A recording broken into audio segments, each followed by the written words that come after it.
What it is, what is up, what is good, gamers? This is Shonuff71, aka Digadulamite. That purple bling bling, yo. Never forget, yo. And your auditory canals are tuned into episode 249 of the Gaming Vessels podcast.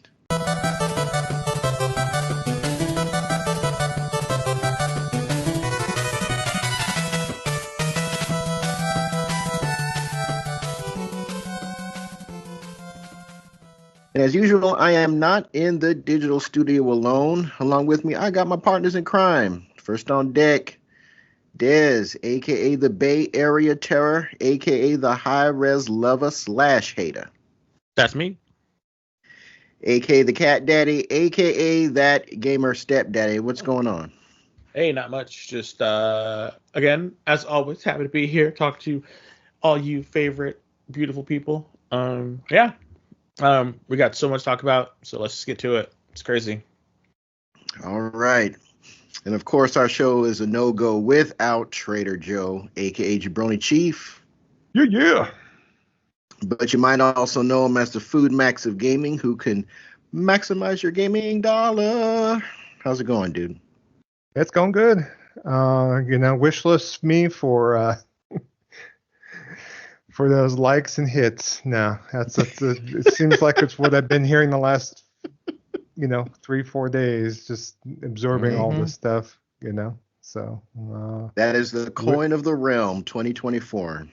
Yeah, wish list my game, wish list my product, please. So please. Yes. So because this has been Summer Games Fest time, we are going to forego our actually, scratch that. We are doing a playlist, huh? I'm sorry. Yeah, we are. All right. Yeah. I decided to just start that. So. Okay. I thought we were just okay. So put an edit in there. Sure. So what is always our first topic on our docket? We're going head first into the playlist.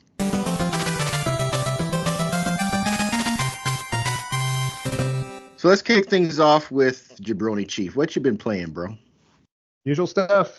Diablo 4. I'm still plugging away at that. I've been basically moving forward with my rogue, with my arrow shooter on there. So Dez and our mutual, friend Christian has been trying to drag me into actually completing the actual main storyline and to be able to get through and finish the game. So because every time I log on, it's like, oh, there's a cave over here. Oh wait, there's a cellar over here. Oh wait, there's a side quest I need to do here. So it just seems like I tend to kind of wander as I do in these games. I tend, especially with a gigantor map, I like to cover from the tippity top in the upper left hand corner to the bottom, extended enclaves of the right hand of the map. So it's just like I gotta make sure to kind of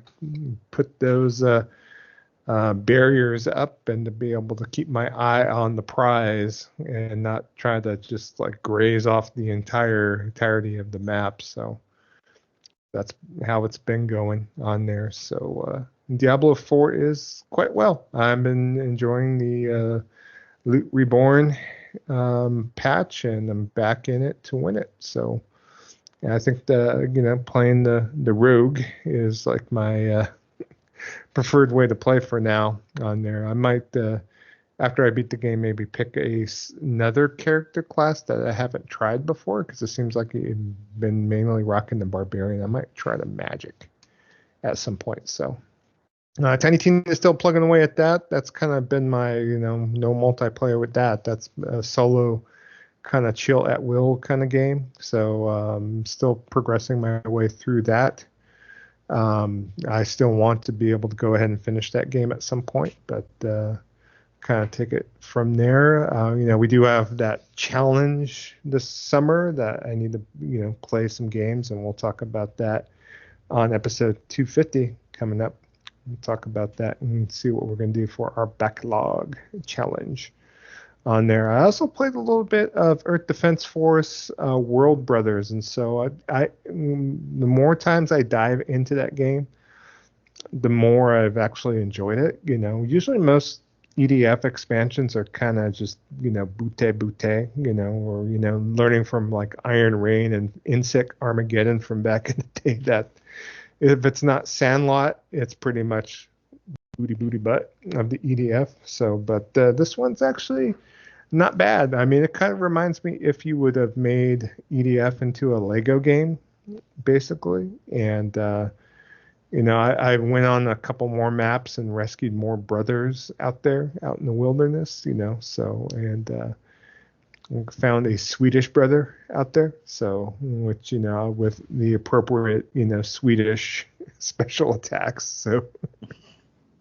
So I'm kind of curious as far as how many other brothers are in the game that got kind of like pixel representations from other EDF titles, including multiple soldiers from Iron Rain, and so it's kind of good to kind of give it up for the EDF love out there. My copy of EDF 6 finally shipped from Hong Kong and is on its way on a slow boat from China. So as we speak, so I got a tracking number that hasn't even worked as of yet because it's Play Asia. So as soon as it gets closer to the good old US of A, I'll find out where the light is on its way to being delivered to me. Probably by the time it comes, I'll probably be close to the digital release date anyway. So we'll see what's up with that. So we'll see what happens. I'll have the privilege of saying I played EDF 6 3 weeks before you guys, or two days, and see what happens with the shipping on that. So I believe in you, Joe. Thank you. I believe in the United States Postal Service as well. Please.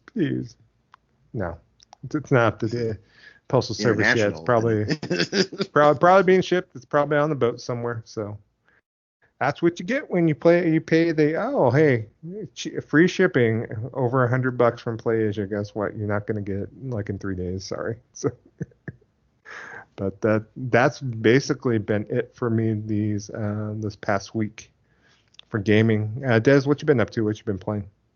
What have I been playing? Well, Diablo 4 with you and Christian.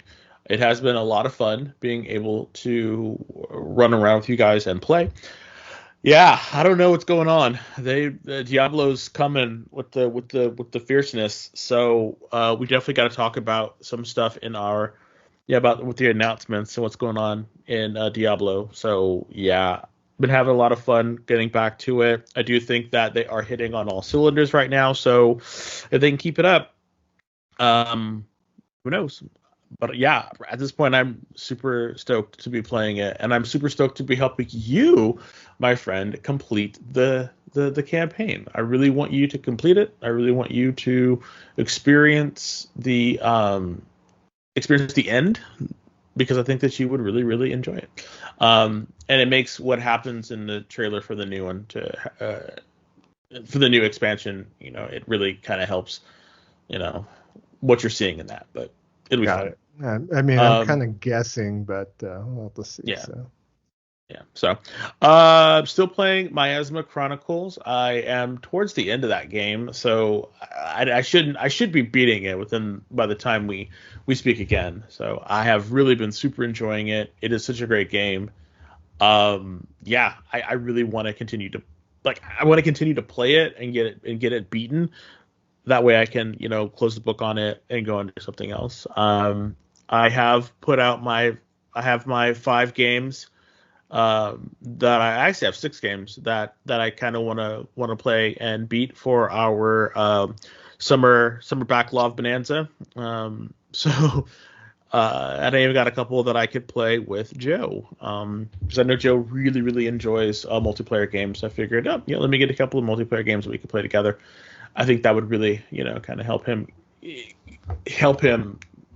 stay focused and get stuff done. So you sound like a life we could coach. also, it'd be an opportunity for you guys out there to play with us as well. So I'm I'm not trying to be a life coach, but I know that Joe really likes to. He says, he can get lost in the minutia. He's even said before he gets lost in the minutia of playing games. So I'm just trying to be there to talk to him and say hey, let's continue on with this, or hey, let's go do this, So I'm excited. I'm excited to play Gaming this. guidance counselor. Yeah, there you go. That would be me. So, You're gonna send me to Saturday school for doing some I mean, maybe. various. I think that could be helpful. And lastly, I played a new game called Born of Bread.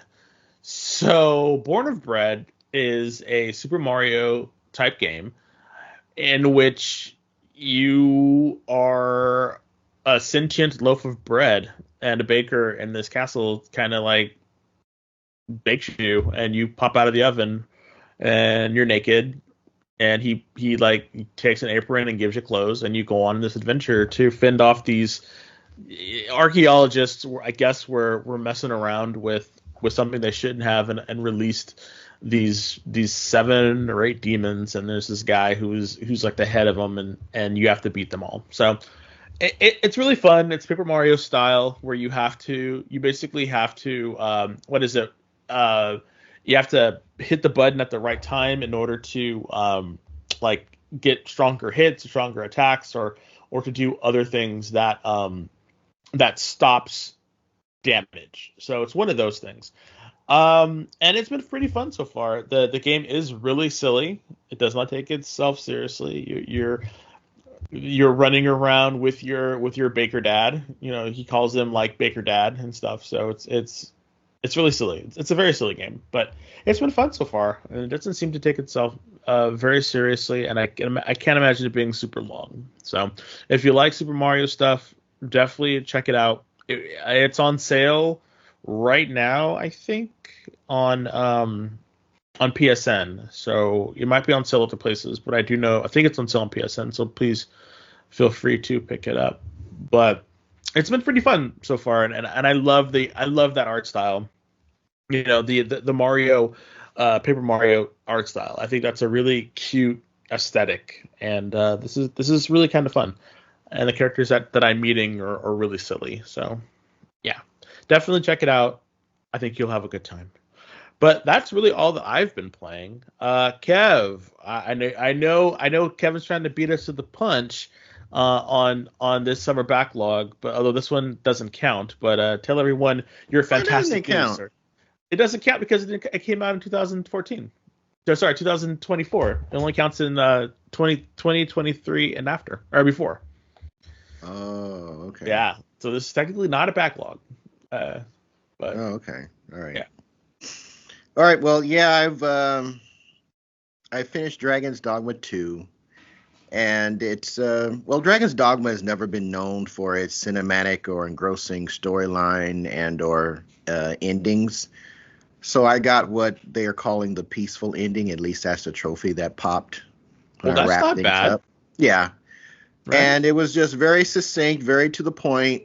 Kill the dragon, claim the throne. I'm not telling anybody anything that hasn't been seen in the prequel, in the promotional information. So that's what I did. I haven't looked at my hour count, but I did open New Game Plus, so I get to keep all my skills, all my vocations, and all the core skills that were opened up during the course of my first playthrough. And I will probably, any subsequent playthroughs I do with that game, I'm probably gonna do it with that save point. That's good. You have to start over. Yeah, I mean, you can start over, and actually, you do when you do start over, you're at your ending skill level and open skills, all that other stuff that I just mentioned. So that's cool. Also, I decided to, since I hadn't messed with my Steam Deck in a long time. I felt like playing some Double Dragon, and I had another Steam Deck Blues session, and it's just another reason why I can't stand PC gaming. At least for what I want it to do, at least in this platform. I think if I had a handheld that ran Windows, like full Windows suite, I wouldn't have the problems that I'm having with my freeware beat 'em ups, which is what I primarily want to do with this. I mean, I do have a Steam library, but anyway, there was some updates to Steam Deck. It's supporting apps that are in the desktop mode. So I waited a couple of minutes for all that stuff to finish. Jumped into my game mode library, selected Lucris, and tried to select Double Dragon Alternate. And after waiting about 5 minutes for it to load, it finally loaded. And it would not recognize my controller. So I was back to square one.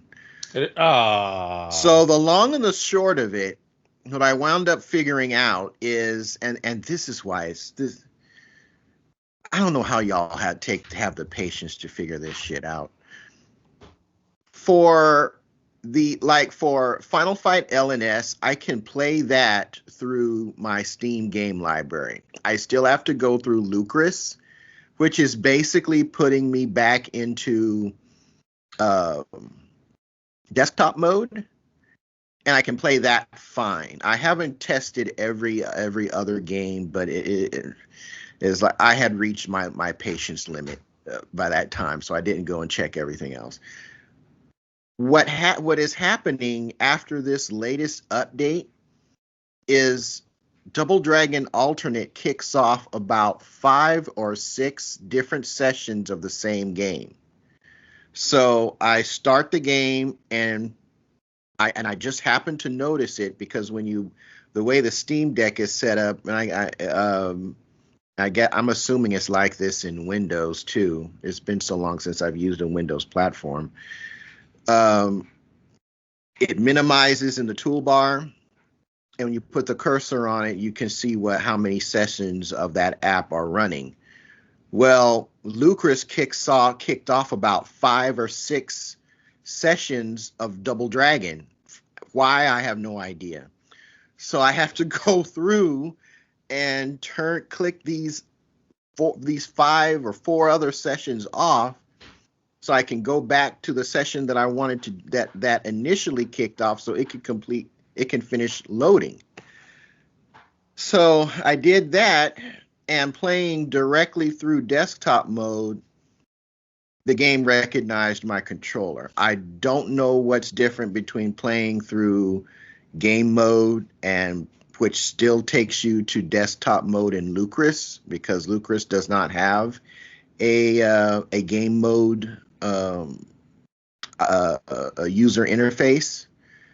It's just a pain. So in a way, I'm kind of hoping that Xbox does do a side loadable console that runs a full Windows suite, so that I can actually play these freeware beat 'em ups, which was the primary reason why I wanted to get a Steam Deck in the first place, because I thought it would be a much more user-friendly method of doing that, and it has proven to be nothing even remotely close to that.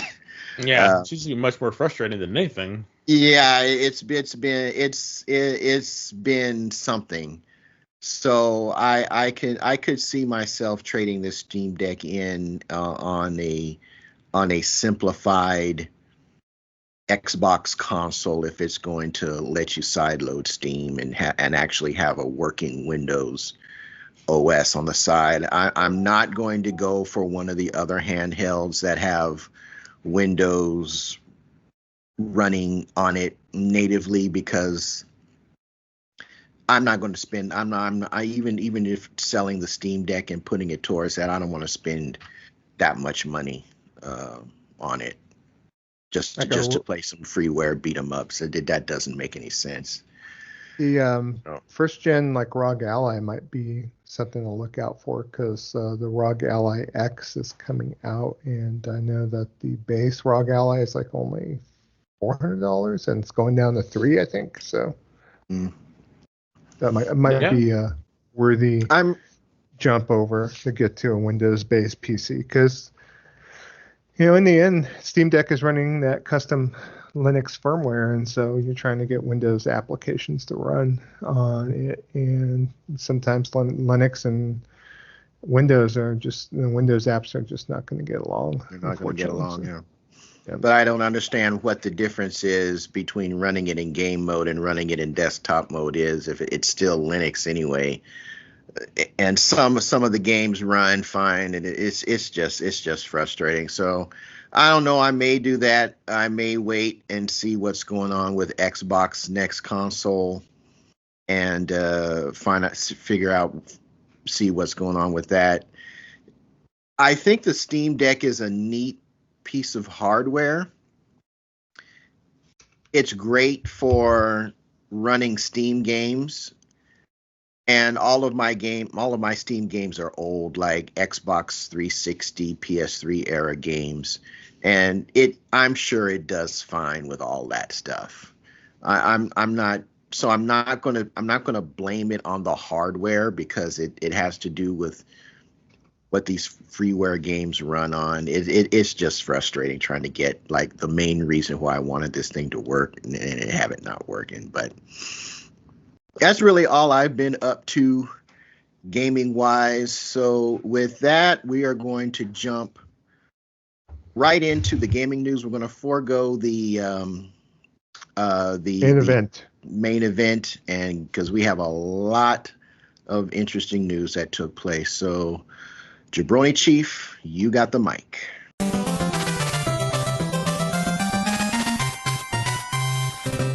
right, thank you, Kev. Yeah, our Jabroni game news extravaganza is going to be extravaganza just because of all the hubbub this current weekend, because of, it's E3 and Wolf's Clothing. It's the Keeleys and then everything else on top on there. So we'll kind of cover first the Summer Games Fest. So the Summer Games Fest was this past Friday. And pretty much it was something to where I took or tried to take the day off, but wound up having to work for most of the time. I'm grateful that it started at 2 p.m. Pacific time. We were able to log in pretty well and kind of cover and watch this thing. My overall impressions of the show, I mean, I have to say, besides a few things that were really announced, I felt it was kind of mid, maybe a C minus. It's just because of the fact of tons of advertisements, throughout the show, including, there was a mobile game towards the end that was especially annoying because really and truly no one really cared about that whole thing that was being advertised. It just had to do with the fact that there was a ton of different actors in that particular trailer. But as far as what stood out to me during this show, what I really liked, I obviously got to give it up right at the beginning on the top for Monster Hunter Wilds and the trailer for that. So, pretty much that, and just seeing that game on stage and be able to see as far as everything. I mean, this is kind of built upon the trailer that was on the State of Play, but you're able to see a lot more of the gameplay on there, especially in the desert, and being able to explore. Obviously, dealing with the Palicos speaking, but I'm cool with that. So we found out that the game is going to be cross-play between all platforms at launch, which was also like something that Monster Hunter, for the last major game, Monster Hunter World, that the PC folks had to kind of trail the PlayStation and Xbox console, ports if need be, as far as before they got the game, and then from there, their versions were kind of going, a little bit behind what the console version was. So and be able to play all the 3 platforms, basically cross play at least, is a good point moving forward for Capcom. No cross save though. Yeah, no cross save. So they made a point to say that the cross save didn't work, because obviously I don't think any game out there would work on a cross save basis. I mean, you figure maybe Fortnite and other games of that ilk on there, but I'm thinking because it's not running on a server like Fortnite or games of that type, that's why they couldn't support that. And Capcom especially made it a point to state that it's not cross play. Like if you buy it on PlayStation, you don't get a PC or Xbox code to be able to play it. Like you have to buy it on each platform that you want to play it on if need be. So I'll go ahead and we'll do some round robin. That way I'm not going over a laundry list. What's the main thing or one of the things that stood out to you, Des, for the Summer Games Fest? Well, one thing that stood out for me is Keeley. I don't know. So I'm not gonna talk a lot about that guy, but like, wow, like I have to give it to him. He's championing, and I don't know how he fell into it, but good on him for getting that money and doing this. And good on those people that actually stayed and paid tickets to go sit in a theater to do that. Like, wow, that's pretty crazy. I don't think I would have done that, but hey, you did it. Good on you. I would have to say one of the games aside from Monster Hunter that really stood out to me, that really was like, okay, let's have some fun with this. Let's see what's going on.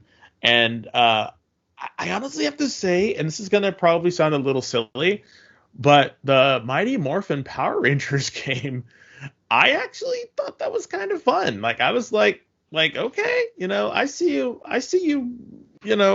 Mighty Morphin Power Rangers, trying to see what's going on with Shredder's Revenge. I thought that was actually like, I hope that this is a return to form. And by that I mean, I really hope that we get a new like X-Men game, we get a new Dungeons and Dragons game that's set sort of like that, a beat 'em up like that, because it looked really good. And Joe made a joke saying, "Oh, I could see that this was day one on this," and I'm like, you know what? After watching that trailer a couple times, it might be because it looked good. It looked very strong, and it looked like it could be fun. Plus, it's like at least a 5-player multiplayer game, if not more, because if you put in the white/green ranger, that's 6. So I'm here for it. Really enjoyed it. I thought that's going to be a lot of fun. Was it my highlight? No, it definitely was not. But it was something that, when I look back at something like the Keeleys or Summer Games Fest, sorry, you got me saying it now. I think about what is the thing that really stuck in my mind from it, because a game is going to be good or bad if you remember it. Overall, I'd have to say, like you said, you gave it, I would say overall mid. I would say solid C, even a C plus because of the Monster Hunter content, but Monster Hunter cannot carry the whole thing. There was a couple things that I did like, don't get me wrong, but again, it was just okay. Just okay. Kev, I'm gonna kick it over to you. What was one that you saw that you really liked? We can kind of round robin it, and then we'll kick it back to Joe to see which ones Joe really enjoyed. All right, so I'm a little bit different. I'm gonna give the kickoff a B. I thought it was a solid B. Okay. I saw multiple games that I'll be buying. Path of the Goddess, Wukong, Monster Hunter, of course. There's like several games on here that had my name written all over them from what they looked from a gameplay perspective. And even that Sonic game. Really? Oh wow. A lot of people hate on Frontiers. Frontiers is actually pretty dope. And when I looked when I looked at Sonic Shadow Generations, it kind of looked like, and I know they're advertising it as the best of all the prior Sonic games, kind of remixed. And I was like, okay, I think I could rock with this. So I will definitely be picking up. I don't know if it's a day one necessarily, because my day one card is pretty packed. But it's definitely a game that I will be picking up at some point. I liked how they presented that. I liked oh gosh, what was that other game? Well, there are two other games actually that surprised me. One was Neva, and I'm not really that much into the artsy fartsy type games. I'm a meat and potatoes, death and destruction type of guy when it comes to my gaming. Yeah, that's true. But Neva's art style and what it was presenting, kind of like that 2D action. Hopefully, it doesn't lean too heavy on the what do they call that, Metroidvania stuff. I don't think it will. I kind of liked it. I liked what I saw. I think it's going to be a good story. I'm looking forward to seeing how the relationship between this woman and this deer wolf kind of matures and grows as I think she takes possession of it as a pup, and it kind of grows with her during the course of the game. Other game I'm going to mention is Sparking Zero. I'm a Dragon Ball stan. I make no apologies for that. And I really couldn't get a good sense of the gameplay because it was a lot of colorful colors and yelling and power-ups that they showed, not a whole lot of gameplay. I don't want this to be another anime arena game because that has grown old and stale very quickly. Another thing I'm not really keen on is that they're padding the roster with powered up versions of the same character.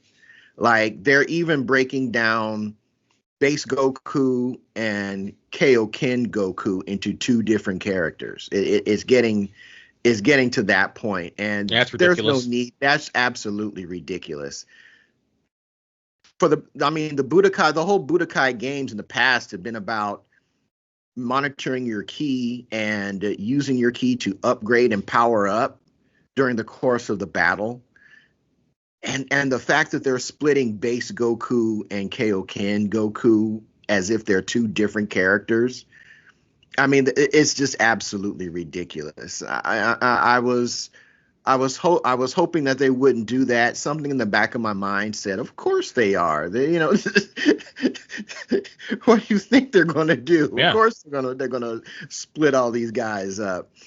But it looked good. Assuming it's not an arena based anime game, which means light on combat, kind of high on presentation, but kind of low on quality of combat. So here's hoping that they took a big chunk out of Budokai and Tenkaichi to make this game. That's what I'm hoping for. And of course, Black Myth Wukong. But the other game I'm going to mention that took and it was kind of like, okay, this game is weird and crazy enough for me to like, is Killer Bean. It was just yeah. Me It too. looked silly, Me but too. I was like, that game was I was here for it.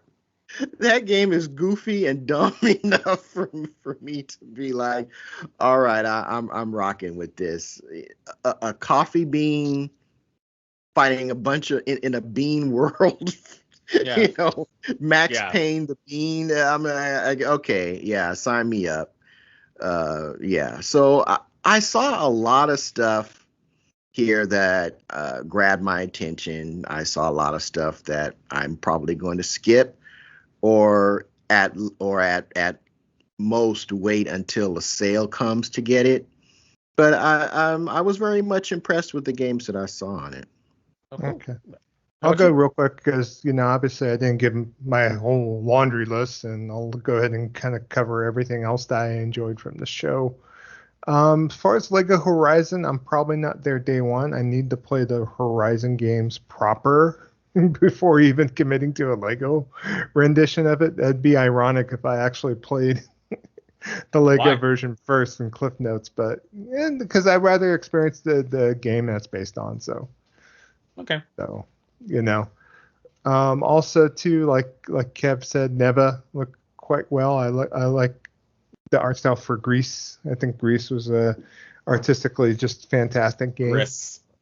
Riss.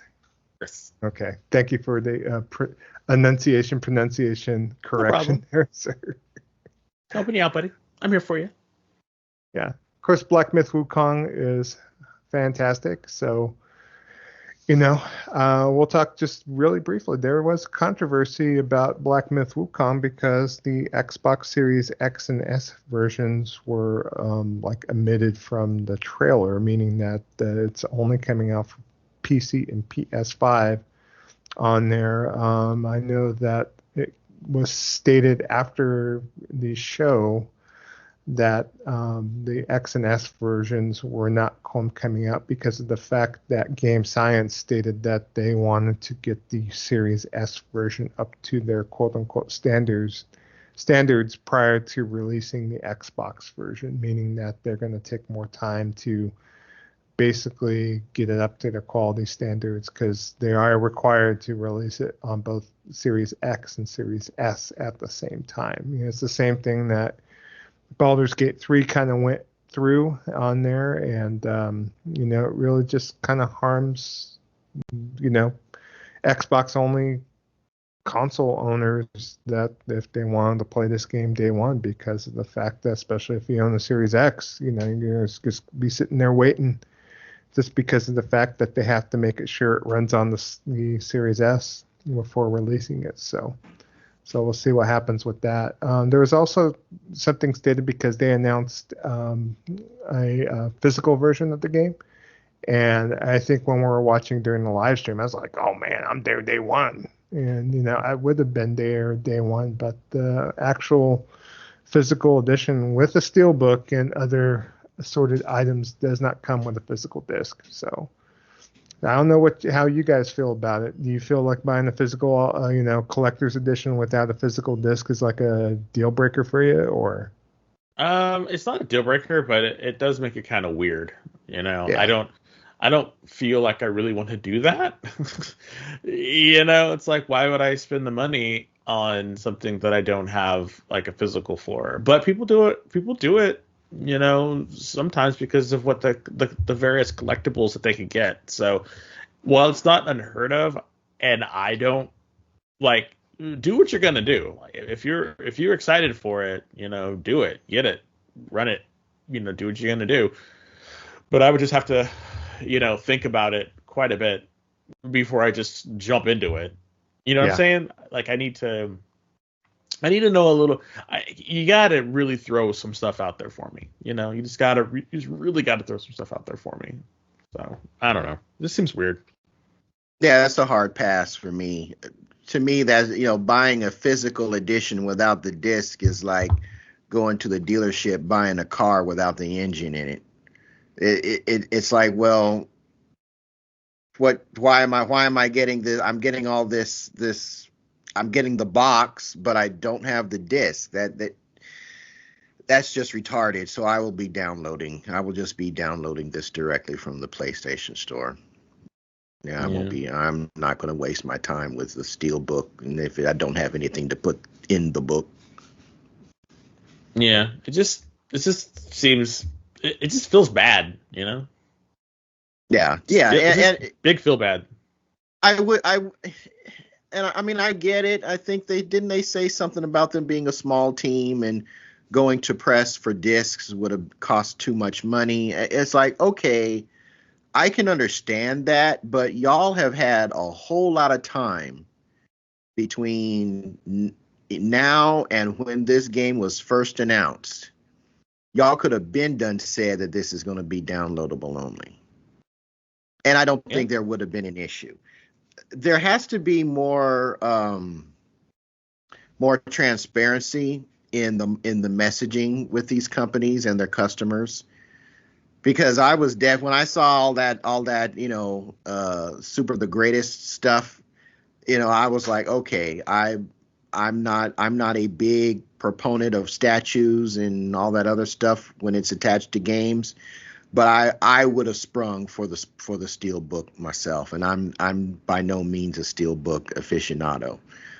But nah, if I ain't got no disc, then what's the point?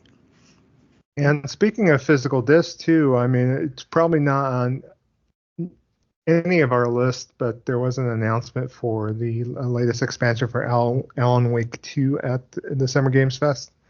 And they made it a point to announce that they are releasing a physical version of Alan Wake 2, because that game notably was released without a physical edition when it first came out. And a lot of people were excited. They were going to like double dip on there, and the problem right now is that they basically released a fact the day after the Summer Games Fest, and they stated that, one, you have to sign online to be able to activate the game disc to be able to play Alan Wake 2, so you have to activate it.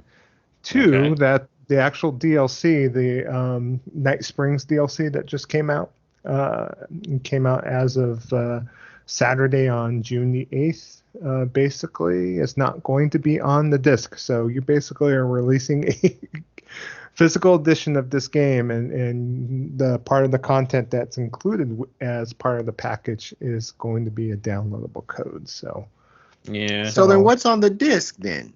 What is just the main actually game? Just the main game? Okay. Yeah, and the thing is, I think the main That's game still is whack. I think the main game is so big that they can't physically fit it on one disc, and instead of putting it on multiple discs, they decided to just have you basically go in and download the remainder of the game from the interwebs. So, I mean, for archival purposes, I mean, I'm not a librarian or anything, but you might as well have just not released anything at all. It's out there for the people that do want it, but there was a limited run $200 edition too, which is kind of crazy. So, yeah, that makes no sense.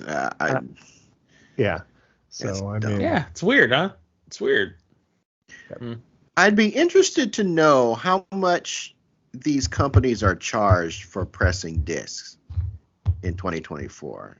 I'd be interested in if it is such a significant cost in production, beyond just developing the game. If it is such a significant cost in production that some of these companies, I would have expected a studio, the size of the one that did Alan Wake. What is it? What's their name? Remedy. I would have expected them to be able to include an extra disc in their physical edition. So I'd love to know what those numbers look like for these companies. Not sure. Other games that kind of spoke to me, I like Metaphor ReFantazio. I can't wait for that game. That's the JRPG from Atlas on there. That was one I wanted to mention too. The thing about that game, though, is it's kind of nuts. It's just the art design, and especially the user interface design is just nuts on there. They kind of took the craziness of Persona, and their UI is notable as being probably the most designer-centric, and this is just kind of it just takes the cake on there. So. Yeah, I'm here for it. It looked really cool, and I was like, yes, this one. And I like it that it's set in its own little universe, and it's not a weird, crazy Earth. It's like its own thing. They have their own metaphors. They can explore the whole psyche thing that they want and stuff. So I was like, okay, I'm here for it. Let's do this. What's up? I already pre-ordered it. It's been pre-ordered even prior to the event. So, I mean, there's a super the greatest edition for $150 with the full game on the disc, steelbook, art book, you name it, it's in there. So I don't blame you. Got no problem putting that down on that. So, The Street Fighter 6 trailer for year 2 kind of threw me for a loop because we saw Terry at the beginning, and I thought sure as hell that was a maybe possibly Capcom versus SNK 3 announcement. I would never figure that they would bring SNK characters to mainline Street Fighter title, just as DLC. So Really? obviously they brought Terry or Geese into Tekken, so I mean it's not unprecedented, but it's something I just wasn't expecting on there. One thing I kind of could say, Bison looked bad freaking ass, so it almost makes me want to fire up Street Fighter 6. It's on my backlog. I know, Kev, you said that you're kind of done with the game, but I want to go to it at some point. I wanted to give it its fair shake. Ooh, he feeling it. For me, it's like no Dudley, no deal. I mean, I knew Dudley wasn't going to be in it when it first came out, but it's like, come on, y'all. And it's not like Dudley is not an unrequested character by the FGC. People have been clamoring for Dudley since 5 and all the iterations of 5. I have to admit, the no Dudley, no deal. That's a fantastic. That should be on a shirt. You should wear that. To like a Capcom show. Like wear it to Evo. No Dudley, no deal. Like that's. I'm feeling that in my bones. Yeah. So when they bring Dudley in on some DLC, if they do, then I'll be back. But I'm not in love enough with the art style of these modern Street Fighter games to keep them and continue to play them when they don't have the characters that I really care about. And I know that's kind of like a loaded statement because it does have characters that I care about, and I even like a lot of people hate on Luke. I like Luke. I think Luke is a great new character. But on top of all that, when I'm team hand-drawn raster, and we're in this 3D model, look in modern fighting games, which has taken me a long time to just be able to adapt to. At least give me the characters that I want. And I had my fun with Street Fighter 6 when I had it. I'm kind of done with it right now. And if they bring Dudley back, then I'll be back into it. Because there's so many other fighting games out that really have my attention and what I really want to get into. So I can put Street Fighter down for a while. Yeah, I was going to say, it's like, that wasn't the only appearance of Terry on this Summer Games Fest, because they had a trailer for Fatal Fury City of the Wolves as well, so which I can't wait for. I always buy these fighting games and I always stick in my backlog and never get to them, but that's something I want to play. Yeah, I will get to that. I know I've said that before for other fighting games, but Fatal Fury is where my fighting game love started. It wasn't Street Fighter. So I will definitely be there for City of the Wolves for sure. I wish they would give us a beat 'em up though. Like these characters just deserve a beat 'em up too. Like, let's do it. Play Trouble in Southtown, the freeware one. Oh, I need to. It's got those characters. It's got Fatal Fury. It's got like Last Blade and all that. No, what was that other one with Robert Garcia and Kyo? Oh, Art of Fighting. Art of Fighting, yeah. It's like this multi-hour story of Mr. Karate going missing, and Robert, Kyo, and Yuri trying to find him or find out what happened to him. And you go all throughout Southtown, and you run into just about every major SNK character in the fighting games that there is. So that sounds you should play Trouble in Southtown. Okay. Yeah. Now another game that kind of was like, oh my god, I'm buying this day one because it looked kind of crazy. It was the game called Slitterhead. So this is the one that's being developed from the former developer of Siren and Gravity Rush on here. So this is his first game on his own, but it's a horror game, but there's like enough like action to it. It kind of reminds me of a PS2 era title a little bit. It's meant to be a smaller title too. So it's $40. Xseed is actually releasing a physical edition for $60 with an art book and all sorts of stuff. And so I'll probably be there day one buying that bad boy, because I want to support the developer, and I think there's enough craziness with seeing like, grabbing off like a monster's limb and using it as a gun and having it morph into different things. Yeah. Oof. So I don't know if that game caught your eye or not, Kev, but that's definitely on my radar. It did. I'm worried about the combat though, because it reminds me a lot of, what was that? It was that one that was part action RPG, part dating sim. I mentioned it before. Eternights. Eternights, yeah.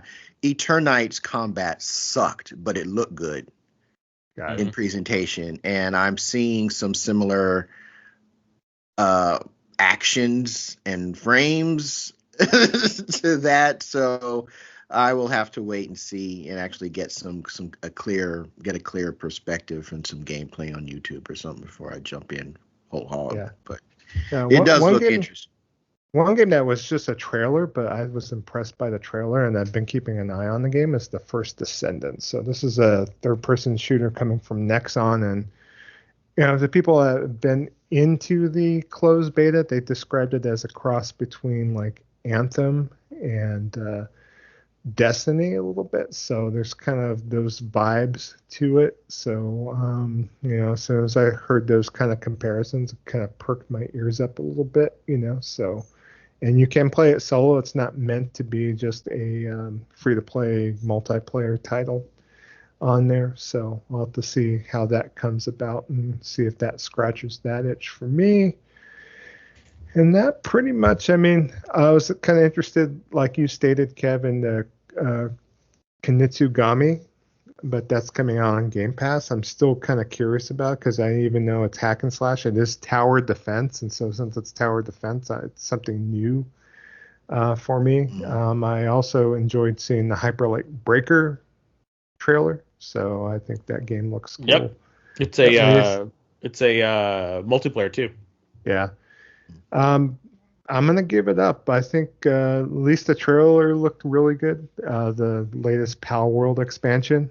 So, yeah, the thing about it is, even though it's crazy that they have an expansion and they don't even have a 1.0 release of the actual game itself. So it's like, what the hell are you doing? They literally live in their early access. That's what they do. So, and last but not least, the end of the show, which they ended with Phantom Blade Zero, which was pretty damn badass. This is I guess they demonstrated they have a demo that's going to be available at a number of different events, including the Tokyo Game Show. So hopefully I don't have to wait in line 3 hours to play this bad boy. But I think this game probably has you written all over it, right, Kev? Oh, yeah. Like I said, meat and potatoes, death and destruction. That and Space Marine 2 are both day one gets for me. Yeah. How about you, Des? Anything else that sticks out to you as far as in the show? Yeah, Mech Break was really good. I think that's going to be like it'll be really fun once it comes to console. But you give me a Gundam like mech shooter, and I'm there. So that was the one that really kind of made it like, oh my god, that looks really cool, and we need more. It was on the Xbox showcase, so it's definitely coming to console. So I just don't know if it's coming out for everything. And it's also going to be available on PS5. So I figured it will, but like the closed beta is supposedly in August, and so hopefully we'll get it later this year, fourth quarter. So that's the one. That's really the last one that really kind of like stuck in my head, and I was like, this actually looks really kind of cool. I think I like that. Yummy. Isn't that PvP though? No, it was I think it was 5v5, and I think it had a PvE as well. But I don't know, like if it's third person mech combat, I think I might have to try it, even if it is PvP, as long as it's not like first person I have to kill everybody, then I'm kind of cool. The last one, and then the last one that I thought was really kind of cool was Battle Aces. So we'll see how that goes. It's Are you wanting the Battle Aces, meaning the sequel from the Iron Chef Brigade developers, or are you talking about the RTS game? Because no, not the RTS game. Oh yeah, because there was like 3 or 4 different Battle Aces games, wasn't there? yeah, Yeah. the one that you want, Battle Aces, is actually the RTS. The one No. that you were wanting or interested in, and let me get the name of it, is called Battle Suit Aces. So Yes, because it's a card game. Battle Suit Aces. yeah, Sorry.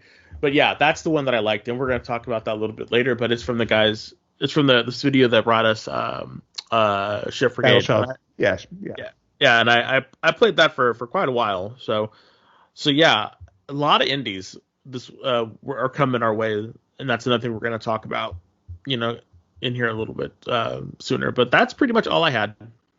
And one thing, I had a question for you too, Des, because did you play New World on your PC when you fired up your PC for a little bit, that Amazon RPG, the I did not. MMO? No, I Okay. didn't. I played the other one. I didn't play New World because I just wasn't really into it. I did watch a lot of people play it, but I never sat down and said, okay, like this is something that I want to put my time and effort into. So no, I never got into it.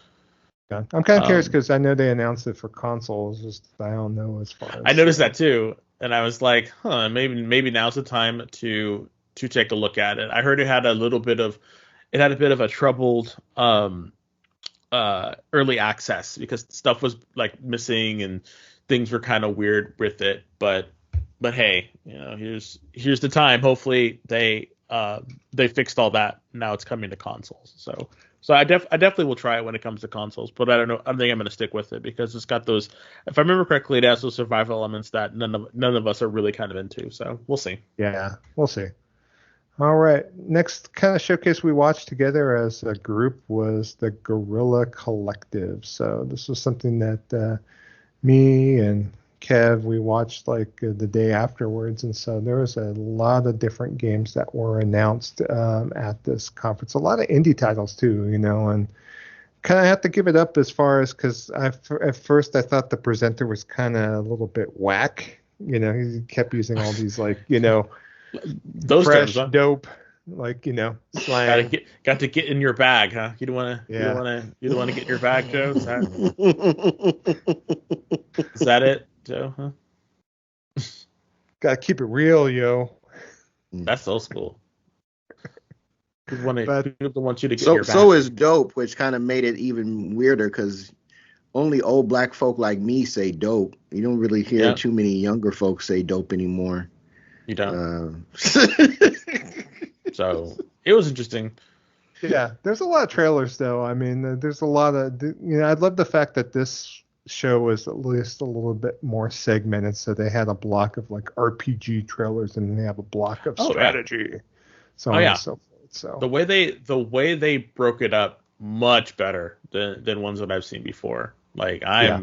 was very happy. Yeah, and what I'll do for this one, guys, if you don't mind, I'll just kind of go and talk about a few games that kind of caught my eye, and then we could go around robin if need be on Sure. there. Volgar the Viking 2 looked crazy. I don't know if you ever played this one, but this was a like kind of old school Rastin hack and slash game that came out Like Black last Tiger. generation. So, and this one is coming out on August 6th, and I would definitely keep an eye out for it because it looks good, and just like in that old school Black Tiger Rastin type style. I know another game that you were commenting on, Des, was a trailer for SteamWorld Heist 2, which is Oh coming out yeah. for everything under the sun. So this is another SteamWorld game. I know you just love that particular studio and their output. Wonderful. So It's really yeah, good. If you're not looking at their stuff, you're really missing out. yeah. Tomba Special Edition. This is the remaster coming out from limited run of the PS1 PlayStation game featuring that pink-haired, uh, you know, old school like Dino dude on there. Yeah. So you're fighting those pigs. Jomba. No, Tomba, No, not it's Jomba. Jomba. Oh, okay. You want me to color my hair pink? You could like that'd be a really cool cosplay if you did it for the Tokyo Game Show. Like I think people would be like, "Oh, Tomba," they really think it was Jomba. cool. Yeah. So what's some other games that you liked from this show, Des? I'll start with Kev on this one.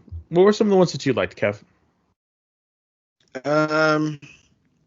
Not a whole lot. Some of this, like I said, I'm not the artsy fartsy guy. I wanted to say that I liked the A lot of indies. I'll tell you that. like the Castlevania homages or straight up rips, but they had one that damn near looked worse than the 8-bit Nintendo ones, and then they had another one that looked better. It's the one where he was using the chains that he was imprisoned with. That one looked pretty good. I can't remember the name of it, but I mean, I guess if I had to put names to some of this, Yuka Replay Lee looked kind of interesting. Tomba looked pretty good, but for the most part, like a lot of this stuff really didn't speak to me. Not Iron Meat.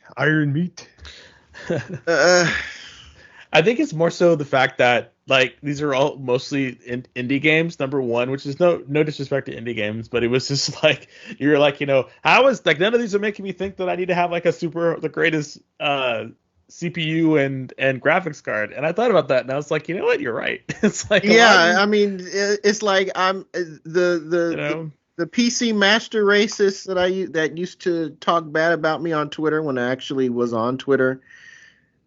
Every time I mentioned something about a console game or something, PC is. I really didn't see anything that warranted one of these 5090s or 4090s or 4080s or any of these graphics cards that cost hundreds or thousands of dollars above and beyond the cost of a console box. I didn't see it. I'm sorry. I mean, the only thing that you're going to tell me that it's for all these games that are coming to console anyway, and I'll be able to play them with unlimited this and super the greatest frame rates, and I mean that's all well and good. And again, I'm not talking about the folks that are PC enthusiasts that just love their hobby, and I'm talking about the ones that openly antagonize other people because they choose to play on a different platform. So those are the people that I'm talking about. I didn't see nothing that warranted spending $3,000 on a graphics card. Mm-hmm. Not even in any of these shows, to be perfectly honest, because as far as I'm concerned, console looks good enough. Console performs well enough. I don't need to invest in a down payment on a mortgage in order to make my games look the best. Yeah. So I'm cool on all that. And the way my Steam Deck has been treating me since I got it, this whole hobby can kick rocks as far as how it's treating me. So okay. Well, for me, to get back to what Joe was asking, there were a couple of games that I thought were really fun, and I definitely will probably be taking a look at them when they come to, most likely the Switch or the PlayStation 5. Most likely the Switch, because I still think that the Switch is a great place for these indie games to kind of live after they have their PC kind of thingy mabobber. But a couple ones that I really liked.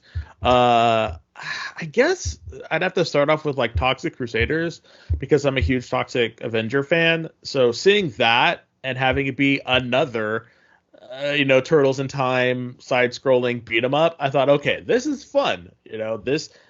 I'm glad that we're getting some more beat 'em ups that are in that classic, that classic style, and it looked cool. The music was silly.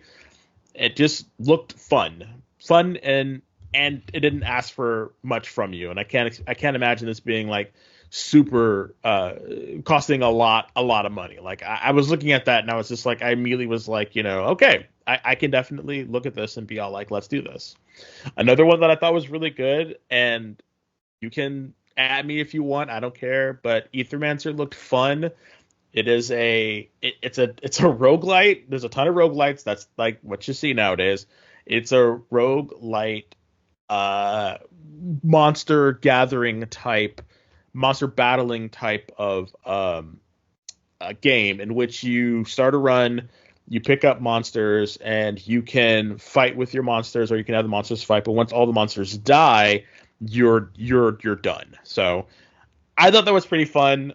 I thought the name was really great. I thought the artwork, again, that 8-bit, 16-bit kind of pixel animated style looked really, really good. So I thought that was really kind of cute. And I've definitely picked that up. Again, once these guys come out of PC and go to the console, that's most likely when I'll pick them up. Although I know, Joe is probably rolling his eyes because I have a Steam Deck, and he's like, "You play this?" Oh yeah, I was going to ask you right now. It's yeah, like, I know that. I immediately thought about that, and I thought, yeah, maybe. But again, like I said, I get really kind of picky about what I back.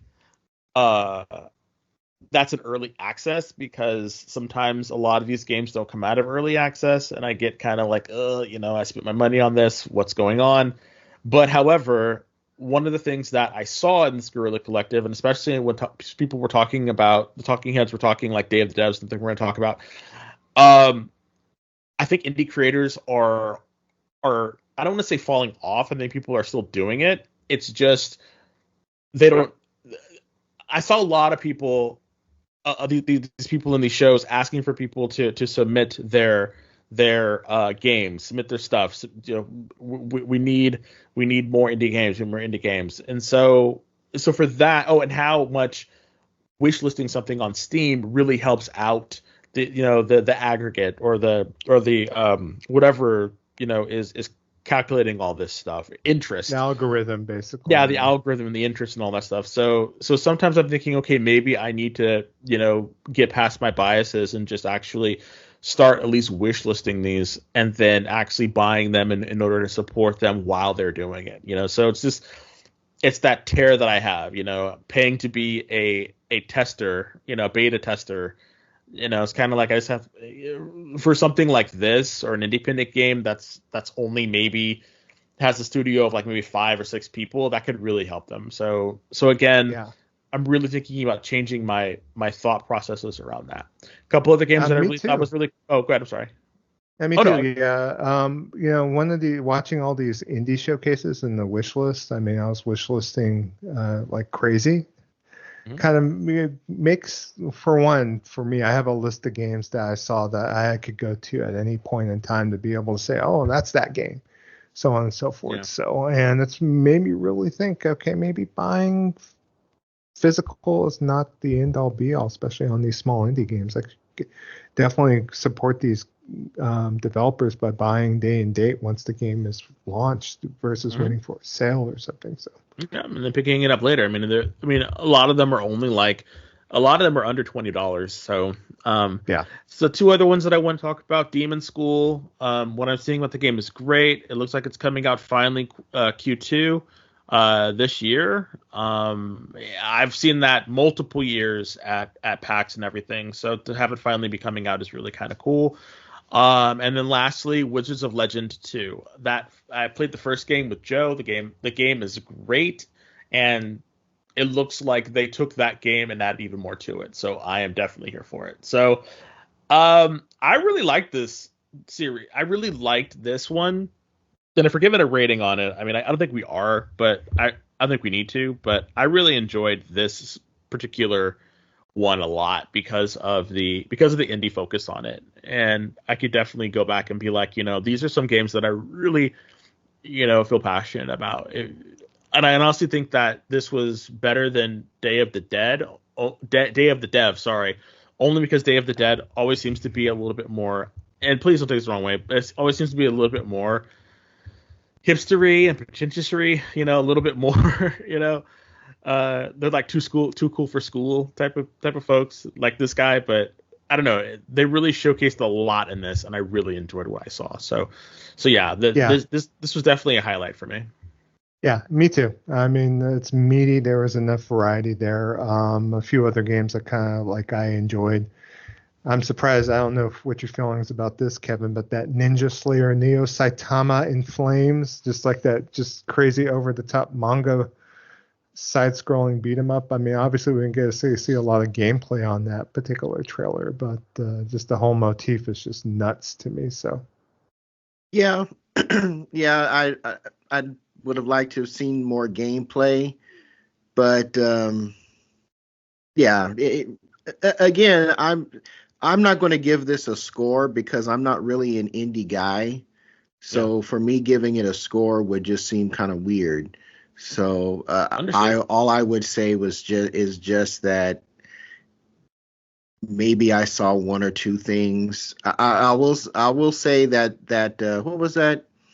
Didn't they have one that looked like that was like a pinball RPG? Oh yeah, with the one with the eyes. Yeah, Eyeballs, I yeah. forget what it was called. I'm pulling it up right now for you, sir. that But was yeah, it's kind of on my Pinball Joe, Spire is what. Yeah, that looked kind of interesting. I mean, that Contra inspired one, Iron Meat. It's like, okay, so silly. y'all take pieces, and you notice they took pieces of other action characters and spliced them together, like RoboCop and Rambo. You know, the top piece of RoboCop and the bottom piece of what looked like Rambo. It's like, okay. I mean, Toxic Crusaders was okay too because I did like the Turtles beat 'em up. I think for people that are fans of those smaller gaming engagements, I think this was a fine show. Yeah. All right. As far as other games, let me kind of finish it up because God forbid. I know the couple of those Castlevania games you mentioned, Kev. One was called the Simon's Quest. It had the big, long, convoluted name to it. So that's the one that seems like it's complete rip. and it looks worse than the Nintendo version to me. It's like, why would I even play that?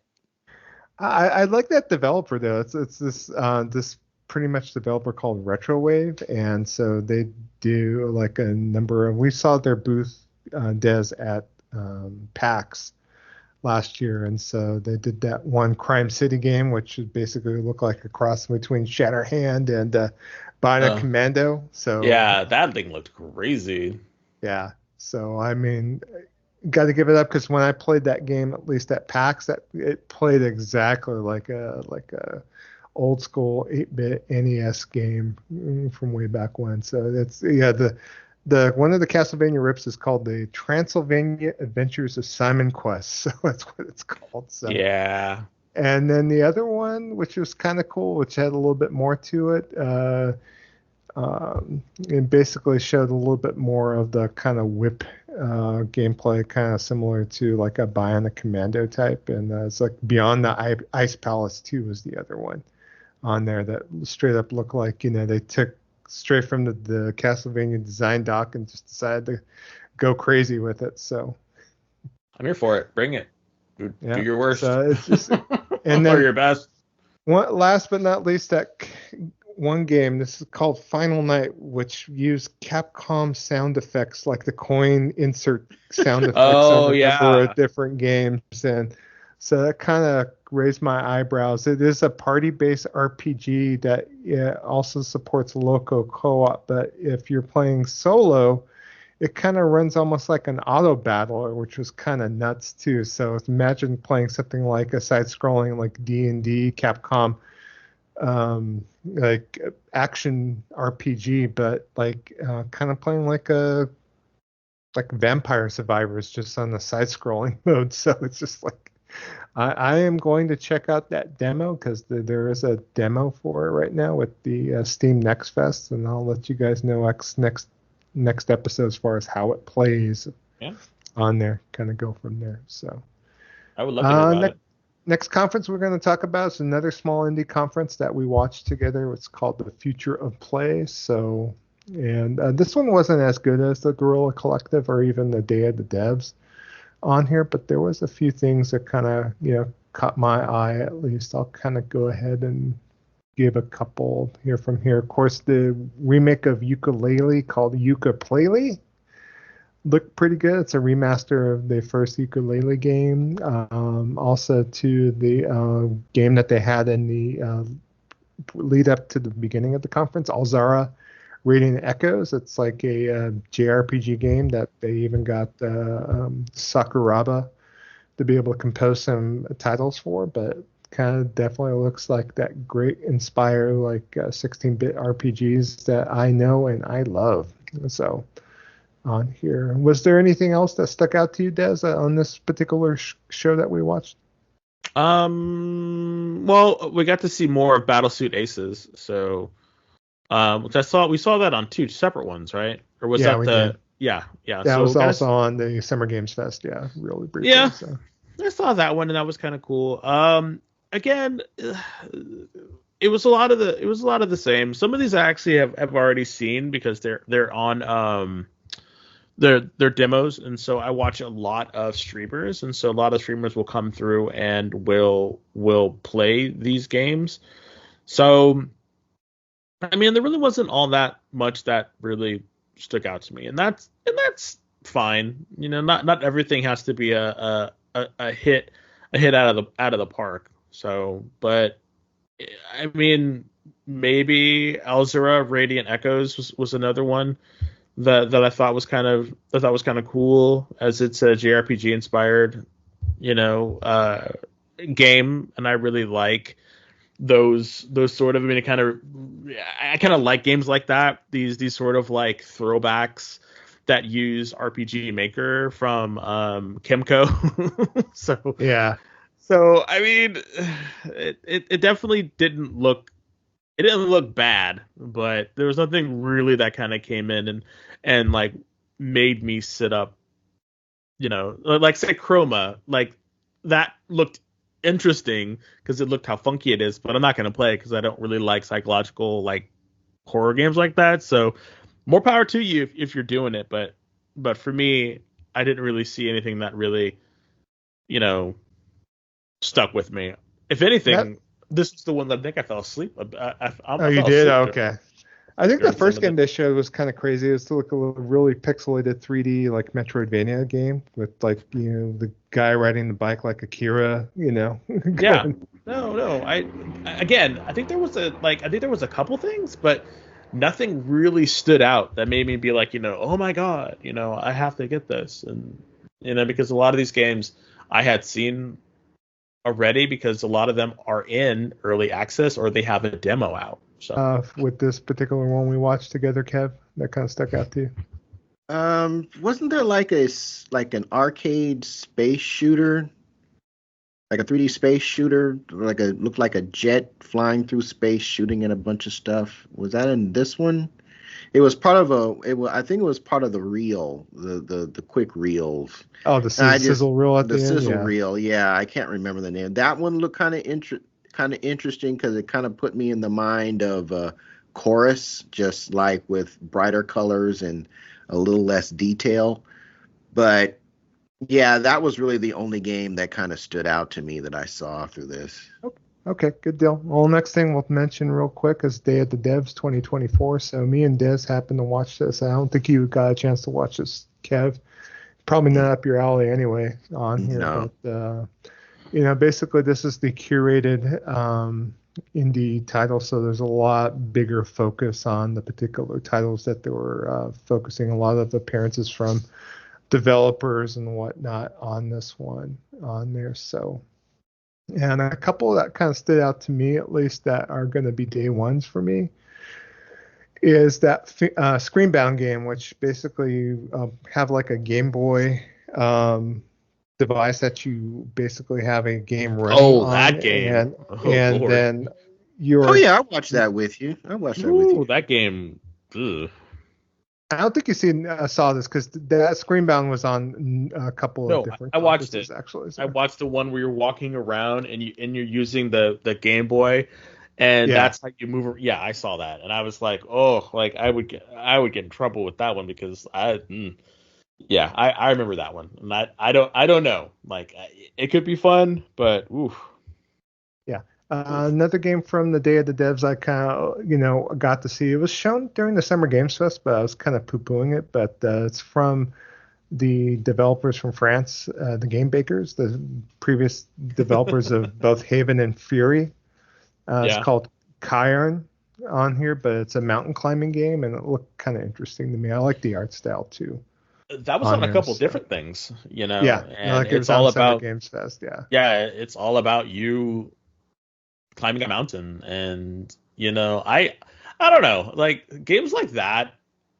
I have a really interesting like take on those games because it's like I could just go out and climb a mountain, It's like, so yeah. do I need Do to I do want to it? actually simulate that, or That's the thing that's again, that's like a thing that I'm like thinking about. It's like, okay, like this could be kind of cool, but I'm like, I could just go and do that, or train to do that. So, yeah, I would definitely have to train. but again, I'm not trying to talk bad about it, but it's like games that simulate real life stuff.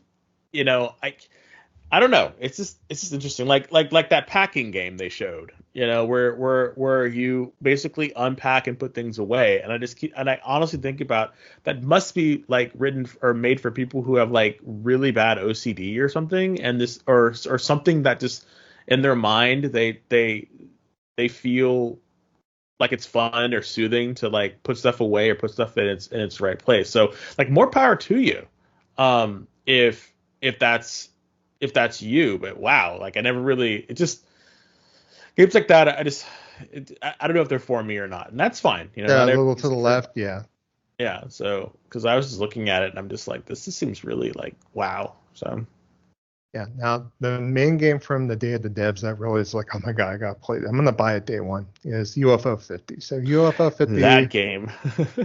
is an anthology of 8-bit inspired games. It's coming from Spelunky creator Derek Yu, and this has been in the works for a while. Basically, it's a collection of 50 separate 8-bit games that they've curated and created on here, and there's a lot of different titles. So they kind of, in a way, simulated what it would be like to basically launch a bunch of games for an 8-bit style system on there. So they basically did it as a collaborative effort to be able to go ahead, and they're pretending like this is an actual like platform or a console called UFO that they have a bunch of different games cartridges that they released for. So they're kind of like treating it, and there's actually a interweaving story between the different games, and you have reoccurring characters that appear in multiple titles as far as that you're able to play.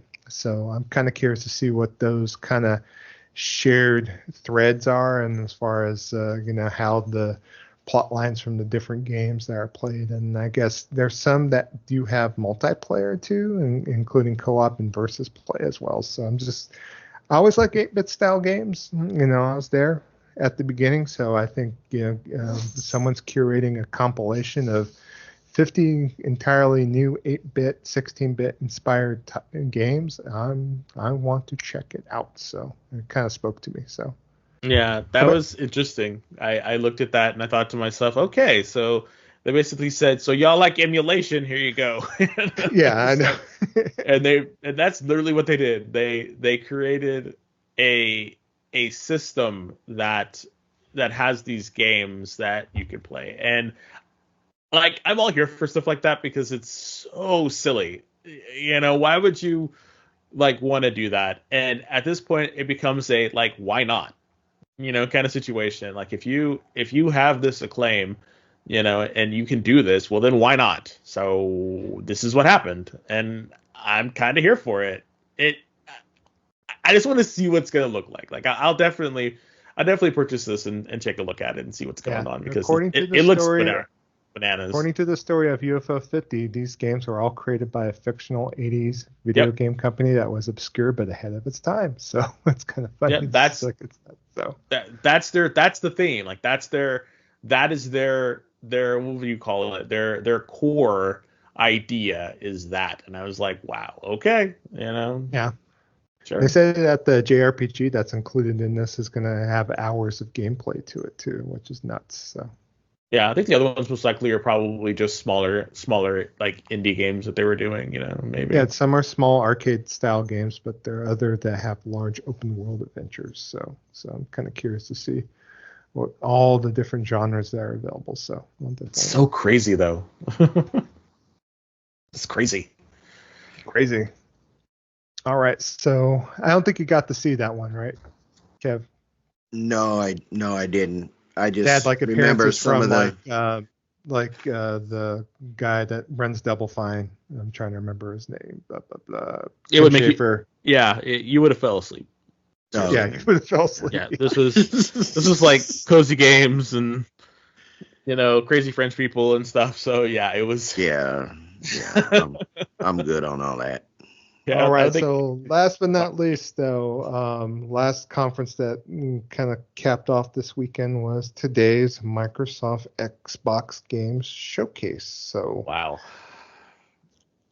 So let's kind of cover things a little bit. I mean, I promised we wouldn't go blow by blow, but as far as for me, I felt that this conference that Xbox did good this time, and it's just kind of crazy to think that obviously there's some games that I'm just never gonna go back to or play, like Fallout 76 and ESO and State of Decay 3. So there's games that for fans of those particular game series or titles, especially playing like Sea of Thieves. It's great for the continual like service games that Microsoft has brought to the table, because that's what they do well, actually. Microsoft Game Studios as a whole, and Rare and whatnot. But as far as what they brought to the table, obviously Call of Duty Black Ops 6 looks like another Call of Duty game. It might be something, because it is on Game Pass, I might check out the campaign for at least for me. On there, I thought the new Doom game looked crazy on there. And I wasn't sure, but it looks like you're able to ride a dragon in there, and so it made me kind of curious as far as checking out Doom and Doom Eternal at some point on there, because it's something that's long been lingering in my backlog on there. I thought the Starfield stuff was interesting, but I'm not sure if that's going to inspire me to fire up my Xbox and play that game. Finally, I know both of you have played Starfield. I just haven't yet, so. No. Yeah, No, I doubt it 100%. The first kind of crazy, like out of the blue kind of reveal was this game called Clear Obscure Expedition 33, which is from a new developer. It's being published by Kepler Interactive, which has published quite a few cool like indie and smaller titles as of late. But this company that is working on this game is a bunch of ex-Ubisoft developers that they basically went off and did their own company, and this is their first game basically that's being done. And a lot of people, especially if you look at the description on Steam, it's basically labeled a JRPG, but it's from France.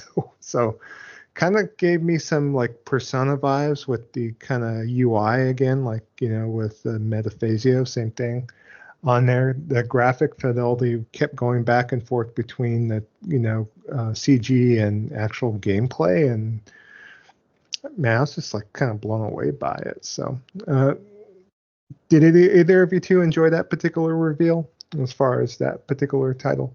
Yeah, I thought it was interesting. I mean, it might be a little bit. I was getting kind of like Control vibes from it, or sort of like almost kind of like Alan Wakey a little bit, which is definitely not bad. Don't get me wrong, like it's not bad, but I don't know.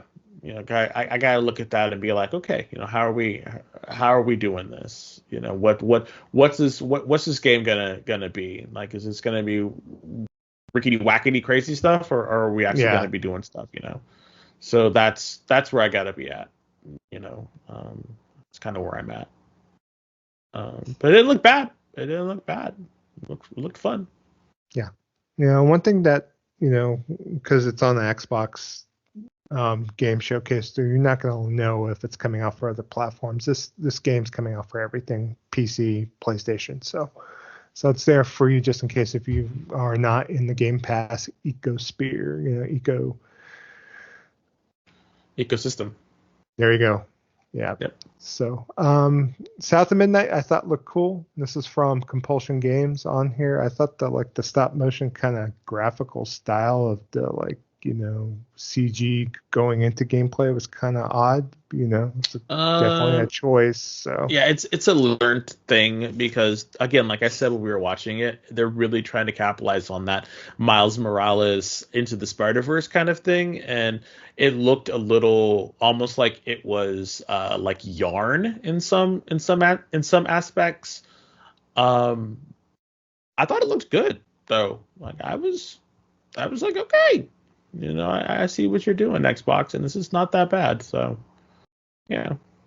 Any thoughts on either Expedition 33 or South of Midnight, Kev? Expedition 33 kind of looked like an augmented Persona 5 battle system. So it looked like it could be interesting. South of Midnight, I was really impressed by. Yeah. I like that stop motion, almost claymation animation look that they're going for, and I think the story is going to be quite interesting because there's like some Creole mythology, and my mom is actually half Creole. Her mother was Creole, so that's going to be actually Creole is just are black people, but they don't really see themselves as black. It's long and weird Like French to get into that. Yeah, it's even more than that. It's complicated, but yeah. So I'm definitely looking forward to that one. That one looked very interesting. Kind of like a Kenna Bridge of Spirits combat style. Yeah, too. I was seeing that So too. I'm good with that.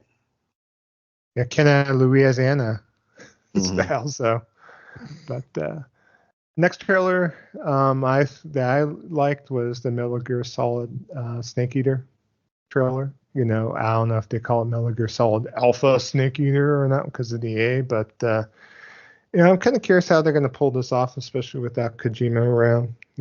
As far as who's left in the house at Konami to be able to go and pull off that kind of Kojima flavor, what obviously they're going from It's a remake. All they have to do is copy Yeah. and paste and make it look Yeah. good. That's make it look really nice. all they Depends, need to do. No, Remember right. how like Metal Gear Solid, the Twin Snakes on the GameCube was a little bit different, even though it was a remake of Metal Gear Solid 1.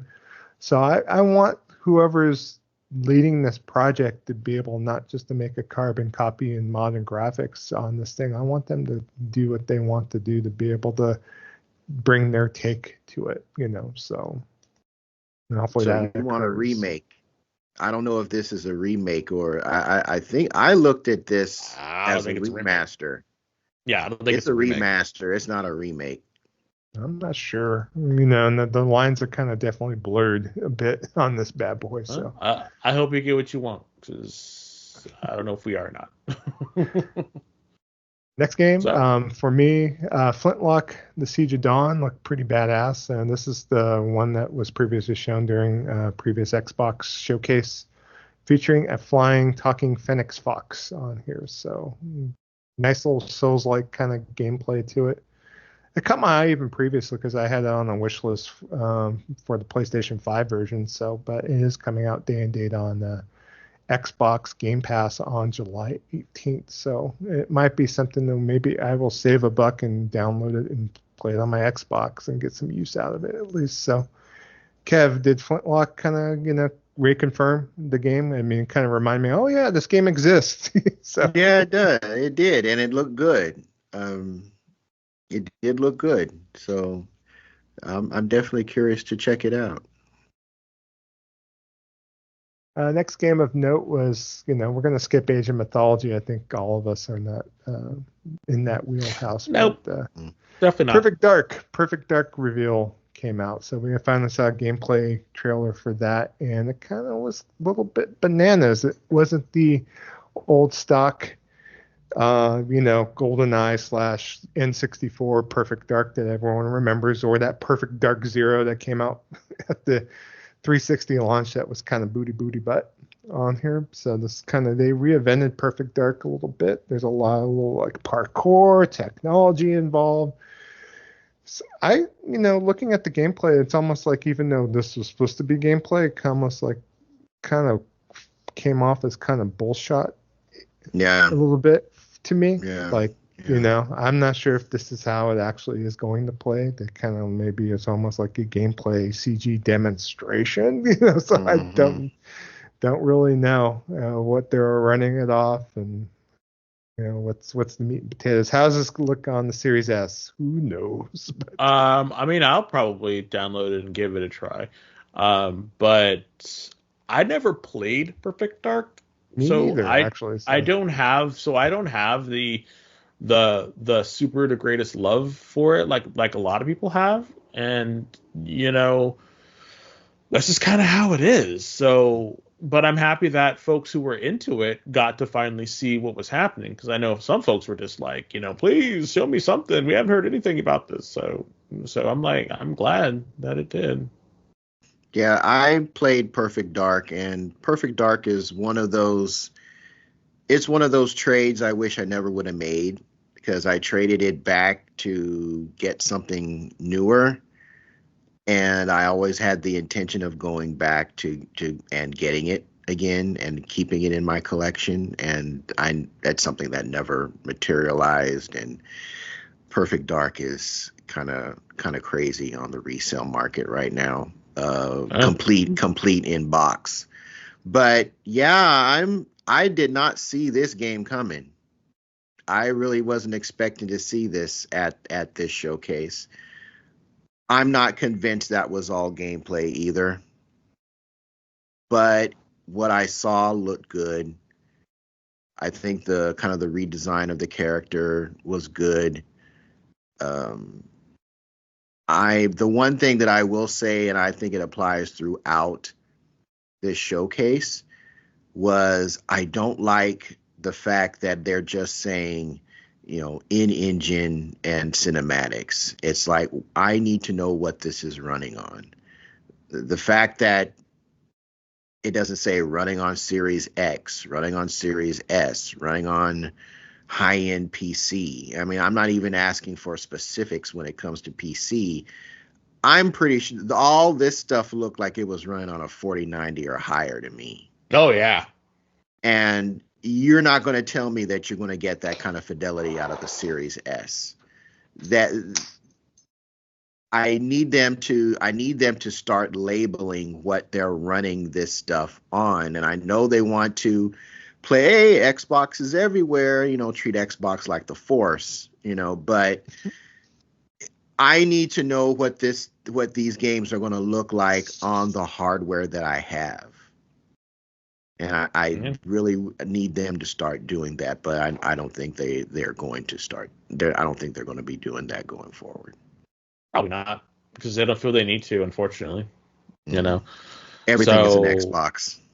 Yeah. So, and I don't think that that's like accurate. Like, that's not an accurate statement. No, for me, no. It's like, no, it's not. Whatever you're thinking, that's not what it is. So, okay, but no, that's not what it is. So. I don't know. Let's see what it looks like. I probably will pick it up because, hey, I need excuses to turn on my S, and I'll give you a report to see how it looks and all that. I don't think it's going to look all that good, but hey, hope springs eternal, right? Well, if they pull their magic off, who knows? So. Yeah. All right, next thing that was shown is something that kind of is because of what me and Des are playing at the moment, is the expansion for Diablo 4 Vessel of Hatred. Ugh, on there. damn So you, Diablo. yeah, we got to see the cinematics. All they showed was the first cinematic of the expansion, but there were some other details that were revealed, not on on the actual show itself, but with a press release. But there is a new class called Spiritborn that is coming out. It's basically based on a jungle type class, I guess, as far as because the new biome that's being included is a In the jungle jungle. region, yeah, called Nahantu on there. So Yep, and which was never like this is the first time that we're going to it. So they are. I think this is the first time that they're actually increasing the actual uh uh not lore, I guess lore of the area of where all this takes place. So part of me's kind of cool with that. I'm like, okay, yeah. yeah, so and then the whole thing as far as the character class Spiritborn, they said they are battle hardened with the mystical synergies that can only be awakened deep within the jungles of Nihantu. So I Cool. guess you're going to be using spirits in the combat. So Yeah, on there, it's and probably- it's going to continue the story of Neril and I guess Mephisto going at her. No spoilers. I don't know how they eventually get to that point. So I can tell you. don't tell me. Don't spoil the listeners either. So This is And then they there's already also- know. They already beat it. yeah, I know, not me. So also they're gonna have pets too, which I think Christian was just all going cray cray about. So. Oh, I was too. I mean, like they're literally taking what's that other game we were playing for a while? They got damn it, what was that game that had the pets in it that we didn't like the other three? The other we played two a lot. Trying to think. We played two a lot and it was fantastic. And you were like, oh my god, this you beat it.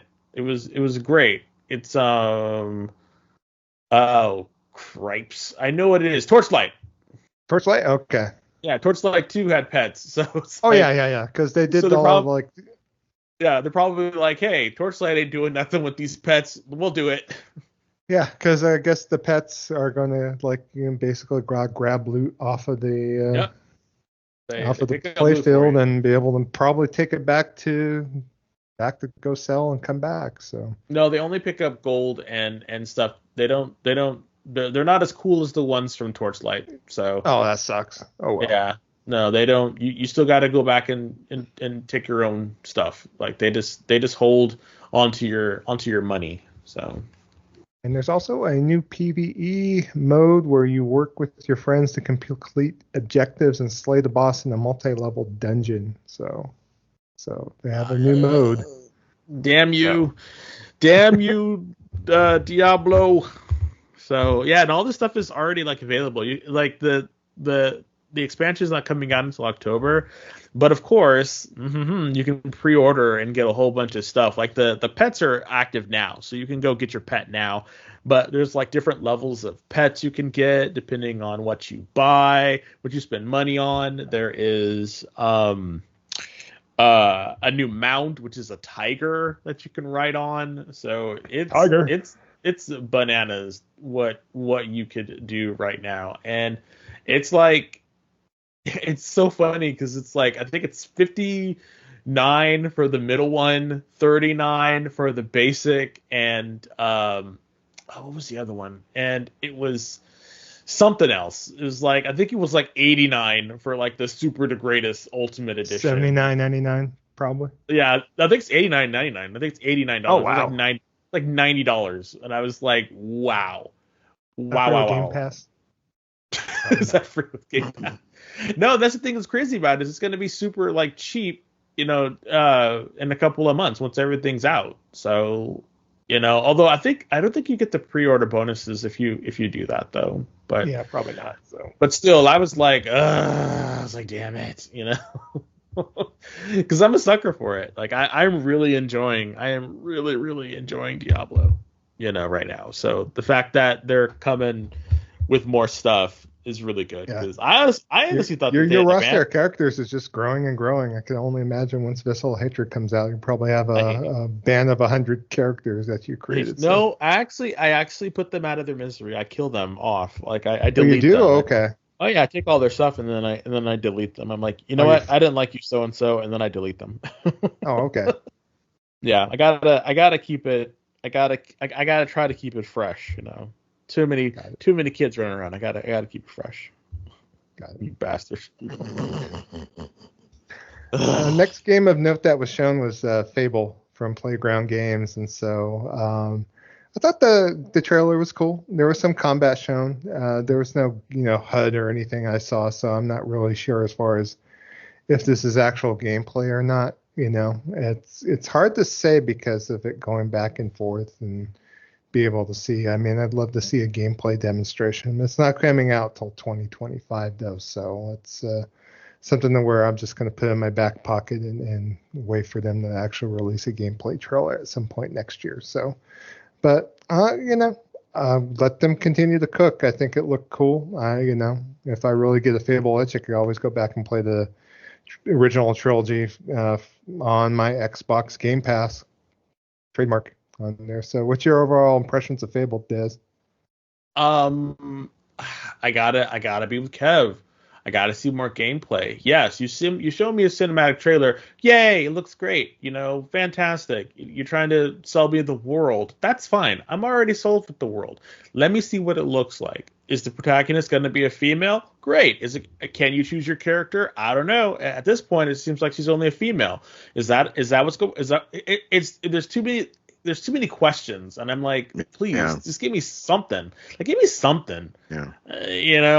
And I get it. It's cute. It's fairy tales. And they're trying to maybe slow shoe it or soft shoe it or something, but you don't need to do that. Just let us know. It's okay. We believe in you, Xbox, at least a little bit. Yeah. Yeah.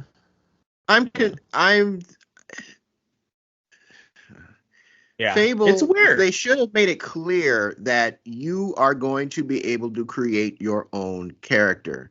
And in both of the showcases that Xbox has put Fable in, it is leading you to believe that the character has already been created for you. Yeah. If that is the method that they are going to go, this game is not going to be well received, because it's taking part of the appeal of games like this. It's taking about, I'd say, a good almost 50% of the appeal out of this is that you be able to create your own avatar in the likeness you want and be able to go through the world and do what you want in it, either be the hero, the villain, or something in between. Yeah. They really need to be more forthcoming in no, this is just this is just the quote unquote face of the game, kind of like what is it, Mass Effect had a face. Even, well, could you you could make your own character in Mass Effect. But Shepard was just, that guy was just a model. So I'm hoping it's like that. But when they're talking what sounds like story-based, she's back, that doesn't sound good to me. Well, what if I made a dude? Am I going to be able to make a dude? Am I going to be limited to this female character, particularly with the backlash that this character's design has had? If you are stuck with her in a Fable game, this thing is DOA. So they need to be more forthcoming in what you're actually going to be able to do with regard to the protagonist, if anything. Yeah, great. I'll wait for a gameplay trailer and let them show me what the meat and potatoes is. So. Yeah, I'm fine with letting them cook a little bit more, but at least just show me something. Yeah, they could have said, hey, they didn't even have to show anything. They could have just said, hey, make your own character. Yeah. Which would have Or told me that, okay, yeah. you're what this gal is just the face of the game. She's just the face of the game, like a shepherd in Mass Effect. That's Mhm. fine. There is way too much backlash going behind this game as it is, and I think they really need to mitigate. I mean, the chuds are going to chud regardless, but they really Oh, it has become it's one of those games, particularly after this presentation, it's just going to go nuclear, and I really wish they would have gotten in front of that. yeah. But again, hope springs eternal, and I got hope for days. So There you go. All right. Next game of note, there was a couple indies shown, like Winterboro looked cute with a little mouse on there. That's day one on Game Pass, early 2025, PC, Xbox on there. Mixtape, I don't know if I don't really have anything to say about Mixtape. I Des, mean, it's 90s the game. That's yeah. that's what mixtape was. Like seriously, Uh, like no. Yeah, it was 90s the game. If you were a 90s kid and you play games, here you go. It was yeah. it's being done by developer Beethoven and Dinosaur. They made the Artful Escape, which was that kind of crazy, like kind of guitar game that we've seen that was released previously. So, and according to the description, this says, on their last night of high school, three friends embark on one more adventure together. So, so Yep. this is basically vignettes of Yeah. their reenactments of their formative memories. So Yeah. I mean, this is literally and like the soundtrack is like Smashing Pumpkins and all these like 90s, like seriously, like some 80s bands too, Roxy yeah, Music, Devo, Joy but Division. still though, So. if that song 1979 by the Smashing Pumpkins is not you in know it's going to this, be in there. Yeah, it has like to be in there. yeah, so I don't know. Good. I mean, good for Maybe too them. on the nose. We'll have to see, but I'm probably not going to play it. So I probably will play it because I'm a sucker for shit like this. So I'll probably it's on play Game it. Pass, so there you go. You don't have to pay for it. So And it'll probably look good on the S because you see those graphics, right? So you know it. Yeah. Okay. Speaking of mixtape, what Life is Strange, there was a reveal for a new game in the series called Double Exposure. So I haven't really played a Life is Strange game. I don't know if it's something that I'm gonna be inspired to pick up and check out. I'm pretty sure somewhere Lefty Brown is smiling. So What? Why would he? Oh, he loves Life is Strange. Okay, I didn't get that because I was like, what? Okay, I mean, good for him. Hey. Yeah. Good deal. And then we got to see a Elder Scrolls Online trailer with Pat Benatar for some stupid reason. So. Oh, hey, it was. They were talking about they belong to the we belong. Everyone belongs To the community. ESO. I know. Community thing. Yeah, I didn't get it either, but yeah. Did it make me want to go back? Kinda. It kinda did. I don't know. It'd be cool to see what crafty Larissa's up to and whatnot. You're always with the crafty Larissa. There are other people in that game. I'm sorry. You know that, right? There are other people. I know. The NPC just stuck out to me. It's like, oh, crafty Larissa. Oh boy. You need to have to go to that area Larissa, anymore. no. Crafty Larissa. Related to Dirty Diana. There you go. Out of control. Next notable game, Machine Games and LucasArts, Indiana Jones and the Great Circle. So that was a long ass trailer. Oh my god, they are really pushing that. And I said it to them. I was like, look, you never get old in video games, so you can definitely do whatever you want, and it'll be fine. And sure enough, we got Harrison Ford. That's Harrison Ford, right? He's voicing that dialogue, right? No, he's not. No, he's not. Oh, really? It sounded that whoever they got to Troy do it. Baker. Noted Really? voice actor Troy Baker is doing the part of Indiana Wow. Jones. So yeah, Like I cannot lie. He was like, wow, damn, yeah, good on him. Like Troy Baker, give that man a raise because he sounded great as Indiana. I honestly thought it was Harrison Ford. Like I really yeah, did. now he's too old. But Well, you ain't gonna that, get that man in a studio to record that I mean, dialogue. yeah, No probably not, but way. dun, dun, probably not, dun, dun, dun, dun, dun, dun, I mean, dun. Be up there cursing out the director every time he asks for a retake. yeah, that's true. But I'd say it sounded great. The trailer itself, I mean, pretty much, even though it was like a story cinematic, it was, I think, done in engine, so Yeah, it and wasn't CG, so those wacky Germans, I those swear. wacky Germans with this, you Americans with your crazy cartoons, choo Yeah, choo. that whole thing was, yeah. I am still unimpressed with that gameplay.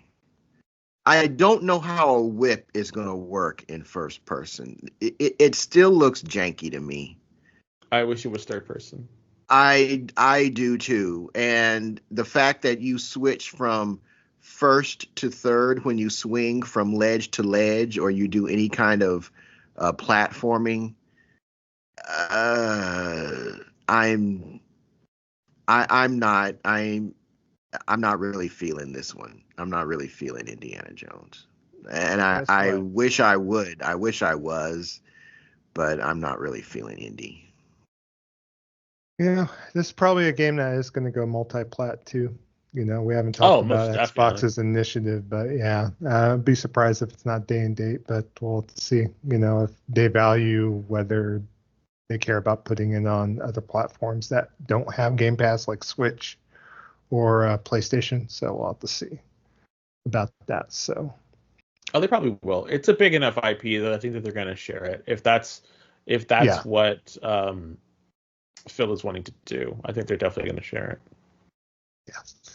And next game that was kind of new that was shown was the monster slaying game that had little Souls-like elements to it, called Wu Chang Fallen Feathers. So I know I was following the Reddit threads like, oh, what, another Japan-based game? But it seems like it's just they're falling by the wayside here, at least. Souls-like, look Folks are good. dying. Wu Chang Fallen Feathers. Yeah, it's coming out in 2025. It is a Game Pass day one banger on there, but it's coming out for PC, Series X and S. So even the potato gets it, and then also on PlayStation Wow. as well. So yeah, cool.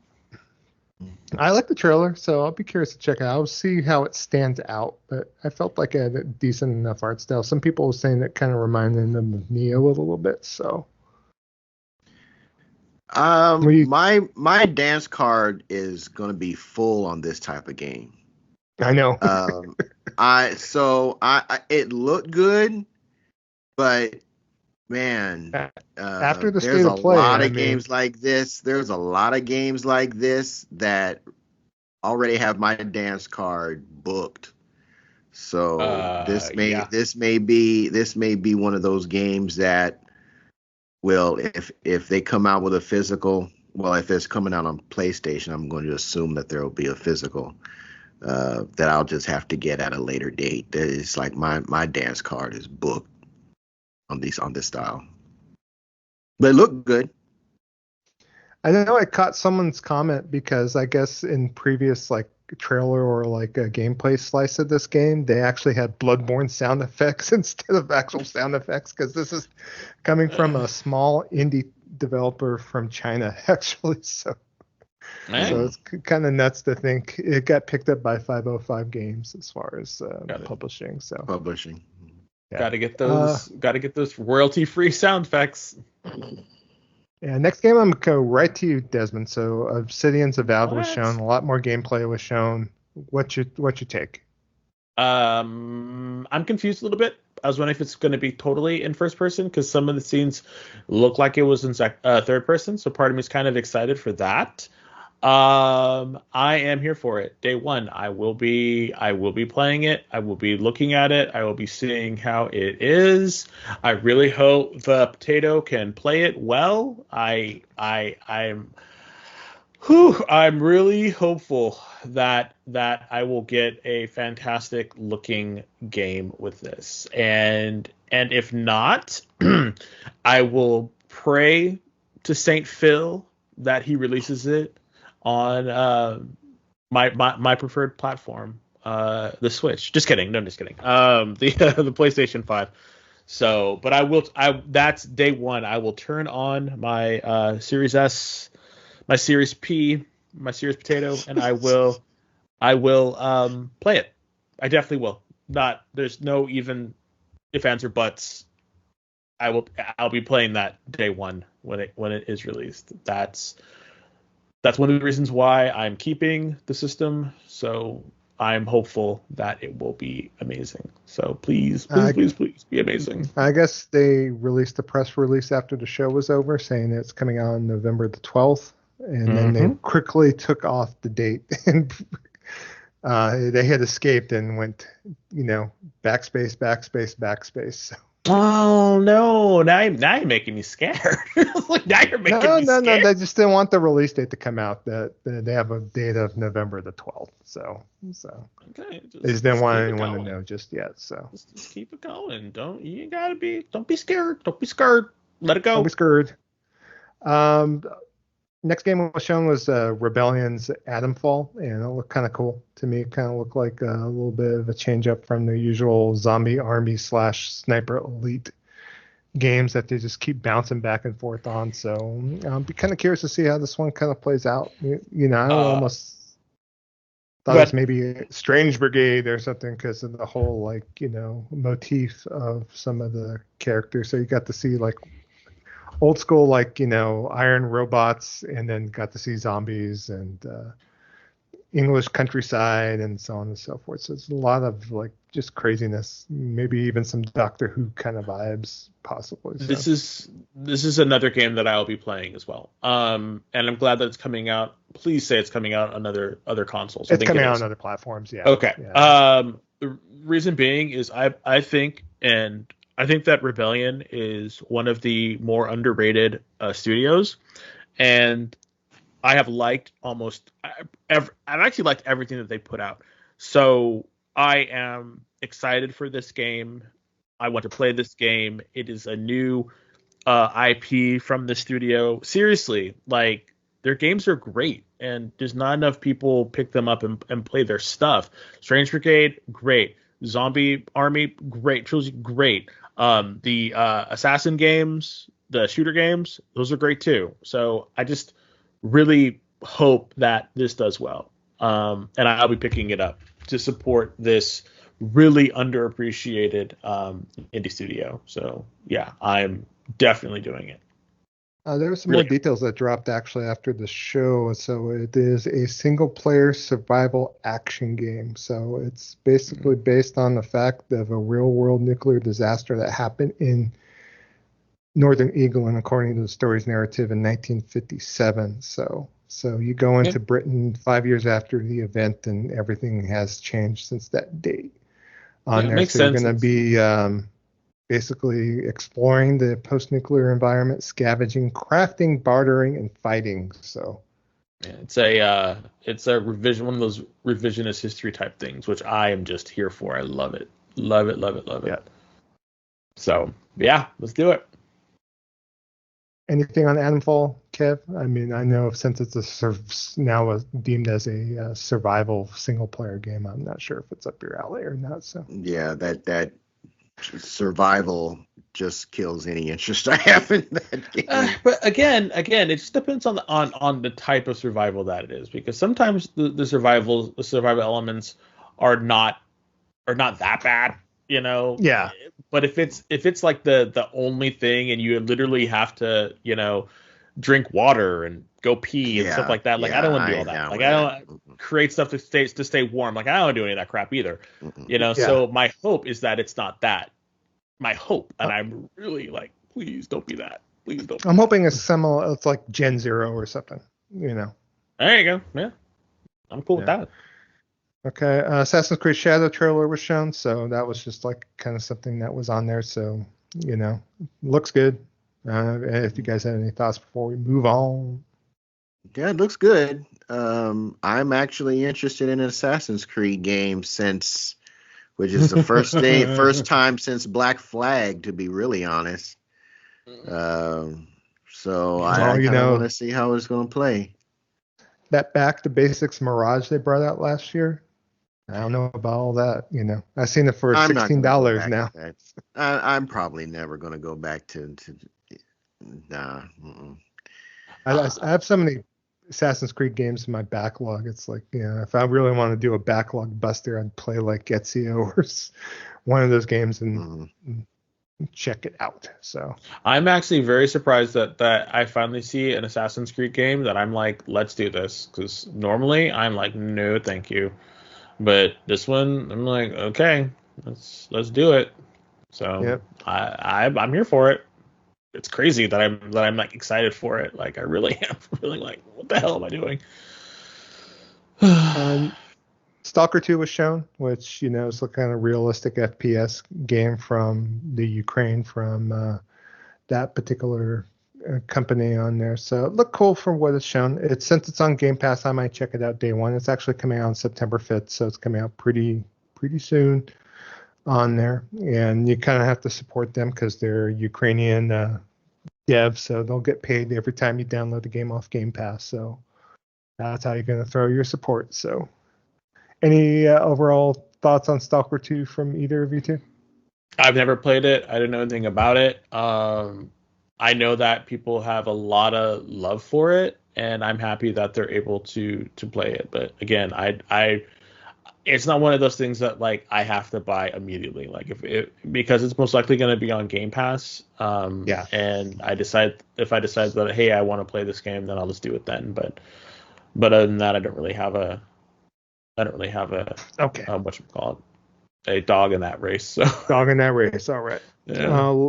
And then I'll cover the last two bits. New Series X and S consoles were shown. So the long rumored White S with no disk drive was shown. So Xbox Series X with no disk, $449.99, out of your mind on there. They also had a White Series S with 1 terabyte of storage that is going for $349.99 on there. So basically you could get a Series X with no hard drive for an additional $100, which has way more capacity for graphical fidelity and everything under the book. So they should keep the potato with the 500 megs and kind of go from there. Don't no one need that. Like I hate to say it, as someone who actually owns one, extra storage is not going to make that thing sing. No. It really kind of makes me mad though a little bit because, well, I'm trying to think about that. Would I have actually waited and bought this had I known it was coming out, instead of spending the money on this one? Yeah, because I keep thinking about that and I'm asking myself, why didn't I, like, should I just pick up the Series X that doesn't have the disk drive? Yeah. Because I'm thinking like, like if Xbox starts to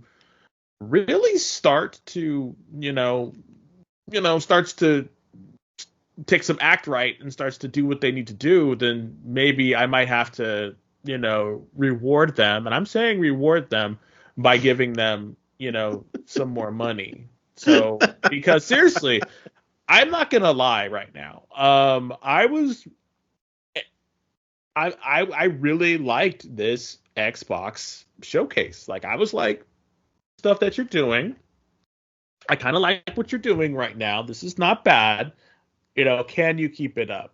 It's just the problem with Xbox is they don't do that. They don't keep it deliver. Up. Yeah, exactly. So that's why I'm like, okay, if we're going to continue to do this, okay, then maybe I can stick with you and I can roll with you again. But right now, I don't know. So You're just thinking about it. I seriously, I'm thinking about really turning in my S, and if Xbox is able to do good stuff and continue this, then this might actually get me to turn in my S and then put it towards that diskless X. That way I'm able to actually enjoy these games a little bit more, because I'll tell you right now, I'll be damned if I buy another PC that has like Xbox Game Pass on it or whatnot, because I do not like the experience of Xbox Game Pass on PC. I just don't like it. I did not like it. I did not have a good time. So if Xbox is giving me something to enjoy that I can play and I like, then I might be willing to spend a little bit more money on it and get that Dislux X, because they're not making any more hardware, folks. They're not, So well, they said they are. No. Sorry. Sorry. They're working on the next generation. Yeah, it's a handheld. It's going to be a handheld. It's going to be a handheld, But I'm thinking no, I'm talking about they're not making any discs, not hardware. They're not making any more discs. So I think it would be a safe bet to just go ahead and get a diskless system that looks better. Because if the potato can't run these games and look good, then I don't know why I have it. Well, see, here's go no one either one of you go. Let me hear it. Maybe you should sell your PC and your Series S, and then basically get the amount of money to be able to buy this thing. So, because I think you should sell your PC. I actually thought about that too. Because I already have the Steam Deck. And I can just put the Steam Deck and hook it up to the computer. So why do I even have a PC? Aside from me just using it in order to do document work, But I already have a laptop to do that, so I don't need to do anything else. So again, it's a lot to think about. In the comment section, let me know what your thoughts are, because my PC is just kind of collecting dust. My S is collecting dust. So it just seems to me that it might be better just to, let it go. Let it go. Let it go. Maybe Jabroni will have this to is what look at your PC. This is what they should have done. This is what they should have done from the beginning. They never should have had that damn S.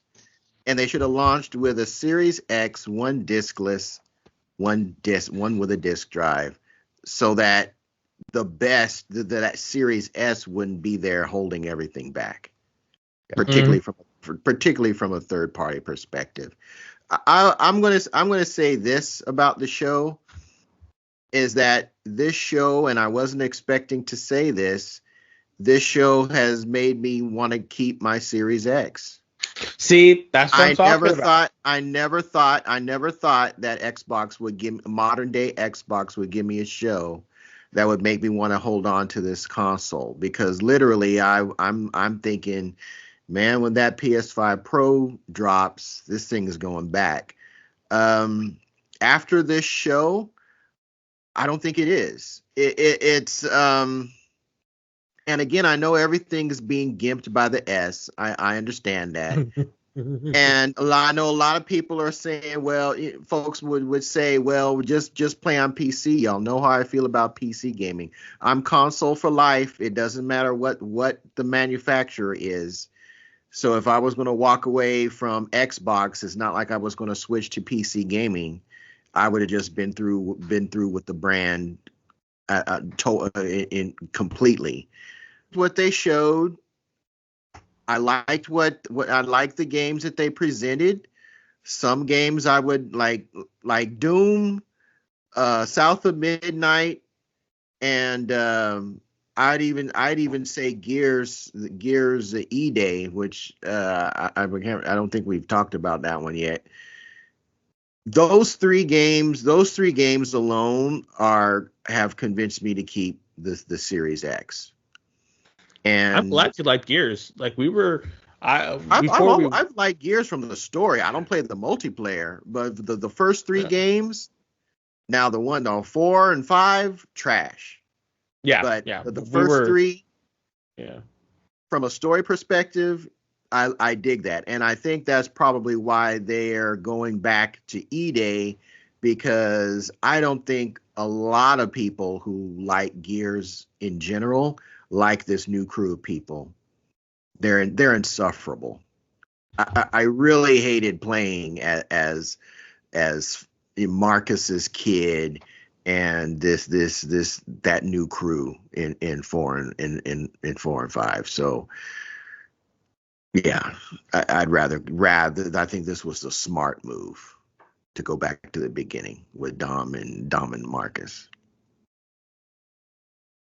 Yeah, and I guess they said that E-Day is basically an origin story, but it's going to be also an origin story for the Chainsaw Lancer in the game. So they're going to show you actually how that weapon came to be on there. So it's almost like a thing to where they're going back and looking at the origins of the series and whatnot. So doing this from the ground up, it's being all done in Unreal Engine 5 as well. So yeah, I was impressed by it. So, and they mentioned the fact that Gears 4 and 5 are content with the stories that were told. They're not abandoning them, but they said that they want to go back to tell the kind of origin story between Marcus and Dom on there. So, and it says it's not a spin-off. It's a completely new entry to the mainline series, just set earlier in the timeline. Yeah. On there. So, smart move. And other hardware that they introduced too, just to kind of round everything out, was an Xbox Series X with 2 terabytes of storage and a star pattern on the front. That is going to be retailing for $599.99. So for an extra terabyte of storage, you have to pay $100. So now it has the disk drive. It has a disk drive as well. Why do you put that one? Why don't you put that one on the one that doesn't have a disk drive? That's the one that needs it. The 2 terabyte, yeah. Yeah, that doesn't make. Yeah, that's when you're gonna ask for what $600 when a PS5 Pro's around the corner, that's probably gonna be roughly about the same amount of money and better performance. That's a hard sell. Yeah, well, I wound up with my opinion of the Xbox showcase. I was impressed by what they brought to the table. I mean, something like I stated at the beginning of when we're talking about this, like not every game spoke to me, but I think there's enough what was shown here, plus what was previously shown in like a prior developer direct and prior conferences of other games on the way that they didn't even mention. That I think there's enough skin in the game to keep the Series X around and maybe give it a little bit more of a shine for me moving forward. So, yeah, if you would have told me 2 days ago that I would see that this show would make me want to hold on to my Series X, I'd have laughed. I was expecting nothing from this show. Yeah, and it pleasantly surprised me. I'm just hoping that both Nintendo and PlayStation kind of bring the same kind of fruition. Obviously, if I'm going to compare this to State of Play, it doesn't compare to State of Play. State of Play was kind of just a State of Play. So I want to. You can't compare them. They're 2 different shows. I know. It's not a show. You got to compare a showcase to showcase and it's like comparing an appetizer to a main course. I know. I definitely understand. Yeah, and people that are doing that, it's like you're not being intellectually honest with your argument, because State of Play was. I mean, the State of Play is a third party focused thing, smaller games, smaller footprint. It's not the tentpole first party stuff. I'm sure that's going to come later in the year at some point. But yeah, I was shocked. I was sitting there like I'm actually watching an Xbox show that is actually appealing to me, with software that appeals to me.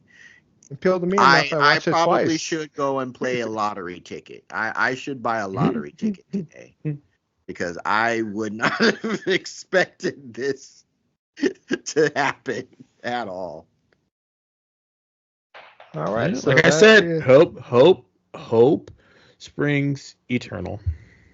That is the Jabroni Gaming News for this episode. We will cover Ubi Forward next show. I know Goonie's wanting to hear the future of Division 2, so we'll talk all about that next episode. So, All right. So that's going to bring us to game nights. New night is Tuesdays, 8 p.m. Eastern, 5 p.m. Pacific Standard Time. And that's our new day to play games with our community. So if there's a game that you're interested in playing with us, please post it in the game night channel on our Discord server. If we don't have it, we'll get it, and we will be more than happy to play that game with you. So you might be asking, well, how do I join the Discord server? That part is easy as well. All you have to do is hop on over to the app formerly known as Twitter, currently known as X, and head over to @GamingVessels, GamingVessels. You just click that link in the bio and you're in. So we're not asking you to buy merch, and we don't have a tier list that you need to subscribe to. We just ask that you be a good person, likes talking about games, debating games in a polite manner, and just kind of having fun in our Discord server. I think if any of that appeals to you, I think you will have a fun time in our growing Discord family. So highly encourage you to join up there. And with that said, that's going to bring episode 249 to a close. I want to thank you for chilling out, hanging out with us. So for Dez, a.k.a. the Bay Area Terror, a.k.a. the high-res lover/hater. That's me. A.k.a. the Cat Daddy, a.k.a. that gamer stepdaddy. And for Trader Joe, a.k.a. Jabroni Chief. yeah. But you might also know him as the Food Max of Gaming, who can maximize your gaming dollar. I am Shonuff71, a.k.a. Digadulamite. Purple bling bling, y'all. Pay attention, y'all. And we'll be back next time, episode 250 for your ears. Peace.